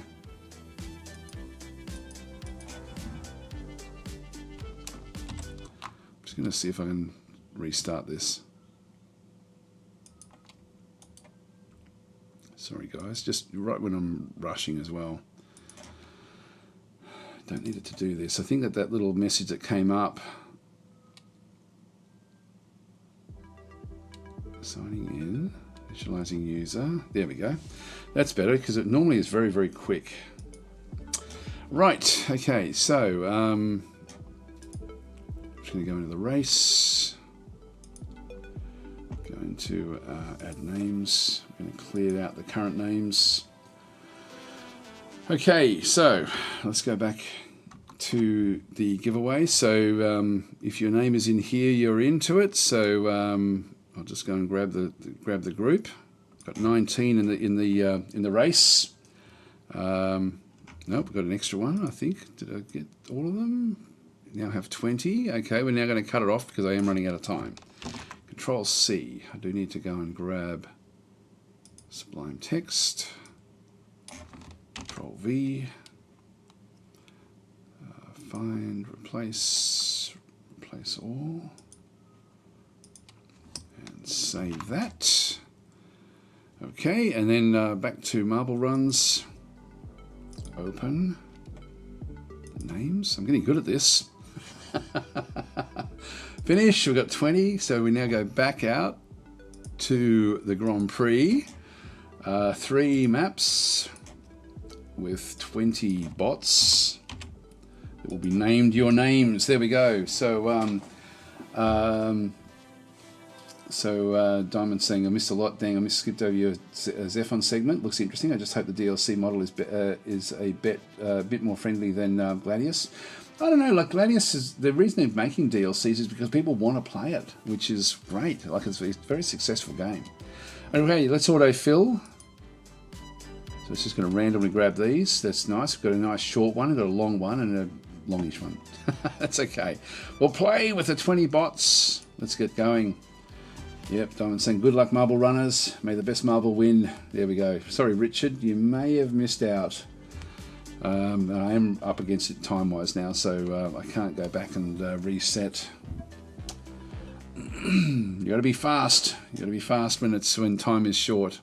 Okay, start. Good luck, everyone. So we'll just get down and see what actually happens in through here. It looks like a portal at the top of that one. Okay, the first one's out. It's Mad Hat, followed by Sticky Wicket. We've got John over through there, Radigar as well. This one was a fairly short one, but this is going to get dangerous here. So some of you will actually skip out, get pushed out of the system, I would think. See if any of you actually don't make it. No, you've actually pretty much all made it through. Tarank is now in the lead, and it's gone through. I might just press number 1, just see. Oh, this is Bosco. Just press number 1 again and just see what's happening through here. Looks like Sticky Wicket is coming through. I can't keep track of who's where. There's Bubicus, Garation. It's funny, Tarank was out in front, but I can't see Tarank anywhere. Maybe he's fallen off. I didn't see anyone actually die in this.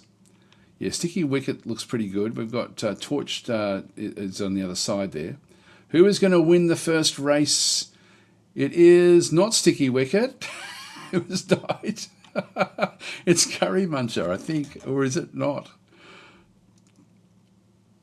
Oh, there we go. Torched is the first one in. The others are all full. Bubo's gone. Curry Muncher is just in. Just in. Here comes Garation, who has missed. Bang. Off you go. Reed has made it. There's 3. We've still got Mad Hat coming. Who else is still coming? There's still a few of you on the way. So here comes Mad Hat. Are you going to make it? I think on this other side is actually not too bad. It's not moving around. So I think if you're on that side, even though you slow down, you at least get the finish, get the points. Now, we can't have top 10 finishes in this one. You get 10 points if you finish 10th. And so we don't have that anymore. So Geyser Zone is going to be safe. Oh, the others have actually died. Yep, that was it. Okay, wow. Not very many people finished that one. So final results. Let's just press escape and have a quick look. So only 5 finishes. Wow. This is overall points for everything. We just have a look at the Grand Prix. So 20, 15, 12, 10, and 8 points. So that's a good start for you guys. So you certainly have the box seat at this point in time. Next map. Let's see how we go. Going to beautiful, bewildering bungalow. So that's certainly sorted people out. Let's get started. But anything can happen in this game. Pretty much anything. Within 20 points, anything can happen. Tiny Mutant Squid out in front there. Got Garation and Mike down this side. Who's going to be the first one out? Going back up the top. Looks like Tiny Mutant Squid with Sabosco. Radigar is the first one down. And, excuse me, with Kelrash. Mike. Then we've got Sabosco, Bubicus. Someone may get thrown out here. Well, actually, no, they're not moving. That's okay. So we can be relatively safe in through. Oh, no, Matthew's gone. Matthew did fall out. So some of you will actually end up not making it through this system, through this portion. The leader is Radigar still, with Bubicus and Garation. Sabosco is doing well, just sort of skipping through. We've got Mike and Geyser Zone. Radigar is now hitting these pipes. Let's watch what happens at the back end of this. There it goes. Garation has now hit the lead by the looks of things. Oops, wrong. The hole's gone up. It's turning around. Okay, this one, if anyone goes on the other one, it could be a bit of a disaster. It looks like Garation has now got a big lead here. Until he died. he got thrown off in this area through here. So now Geyser Zone is out in front with Radigar, Bubicus, and Mike. So Geyser Zone's coming through this other side. Some of the others will not make it through. There goes Tiny Mutant Squid, has been thrown out off as well, as is Reed. So people hitting that little area there, it's quite dangerous. But Geyser Zone is out in front. Still got more coming down. So Chris and Mad Hat have got a bit of a problem because they've got to go through that dangerous section. Curry Munch has made it through. The others have all now made it through. Oh, Mad Hat. No, you didn't make it, and Chris didn't make it either. I think coming down that second slope is quite difficult. Here we go. Final run coming in. Who's going to win it? It's Mike actually now out in front. We've got Talk. We've got Bubicus. Geyser Zone in through there. And it is... Is it going to be Mike? Is it going to be Mike? Yes, it is. Okay, so Mike is the first finisher there. Bubicus coming in second. Torch coming in third. I don't know what happened to Geyser Zone, but Geyser Zone was way out in front, but is now only finished fourth. And a three-way. Who got that one? We've got CB, Curry Muncher, and Bubo. So Bubo, you can feel a bit hard done by there. Meta coming in 8th. 10th is worth a lot. So John is going to pick up 10 points. The winner gets 20, but 10th and 3rd, I think, both get 10 points. So, Mike, congratulations. You've won the second one. We'll just look at the results again. So, again, we go to the Grand Prix. So, Torch is miles out in front here with 32 points. The next one coming in is 22 points. So Torch is certainly a long way out in front of everyone. We've got 20 points in through there. So, Curry Muncher coming in second, Mike coming in third with that last victory there. So making up a big ground in through this other side. So there's still, like the top levels in through here should be able to do okay. A lot of you haven't got any points whatsoever, and you cannot win from here. Just to let you know. So if you're in this bottom portion down through this other side, you are just you're just running now for the fun of it. So let's just go to the next map. Engrossing Sky Rave. Here we go. Great, and saying, wow, someone's having 0 points. That was a pretty brutal start, actually. Right, in we go. Oh, OMG, here we are. Now, that doesn't bode well, does it, OMG?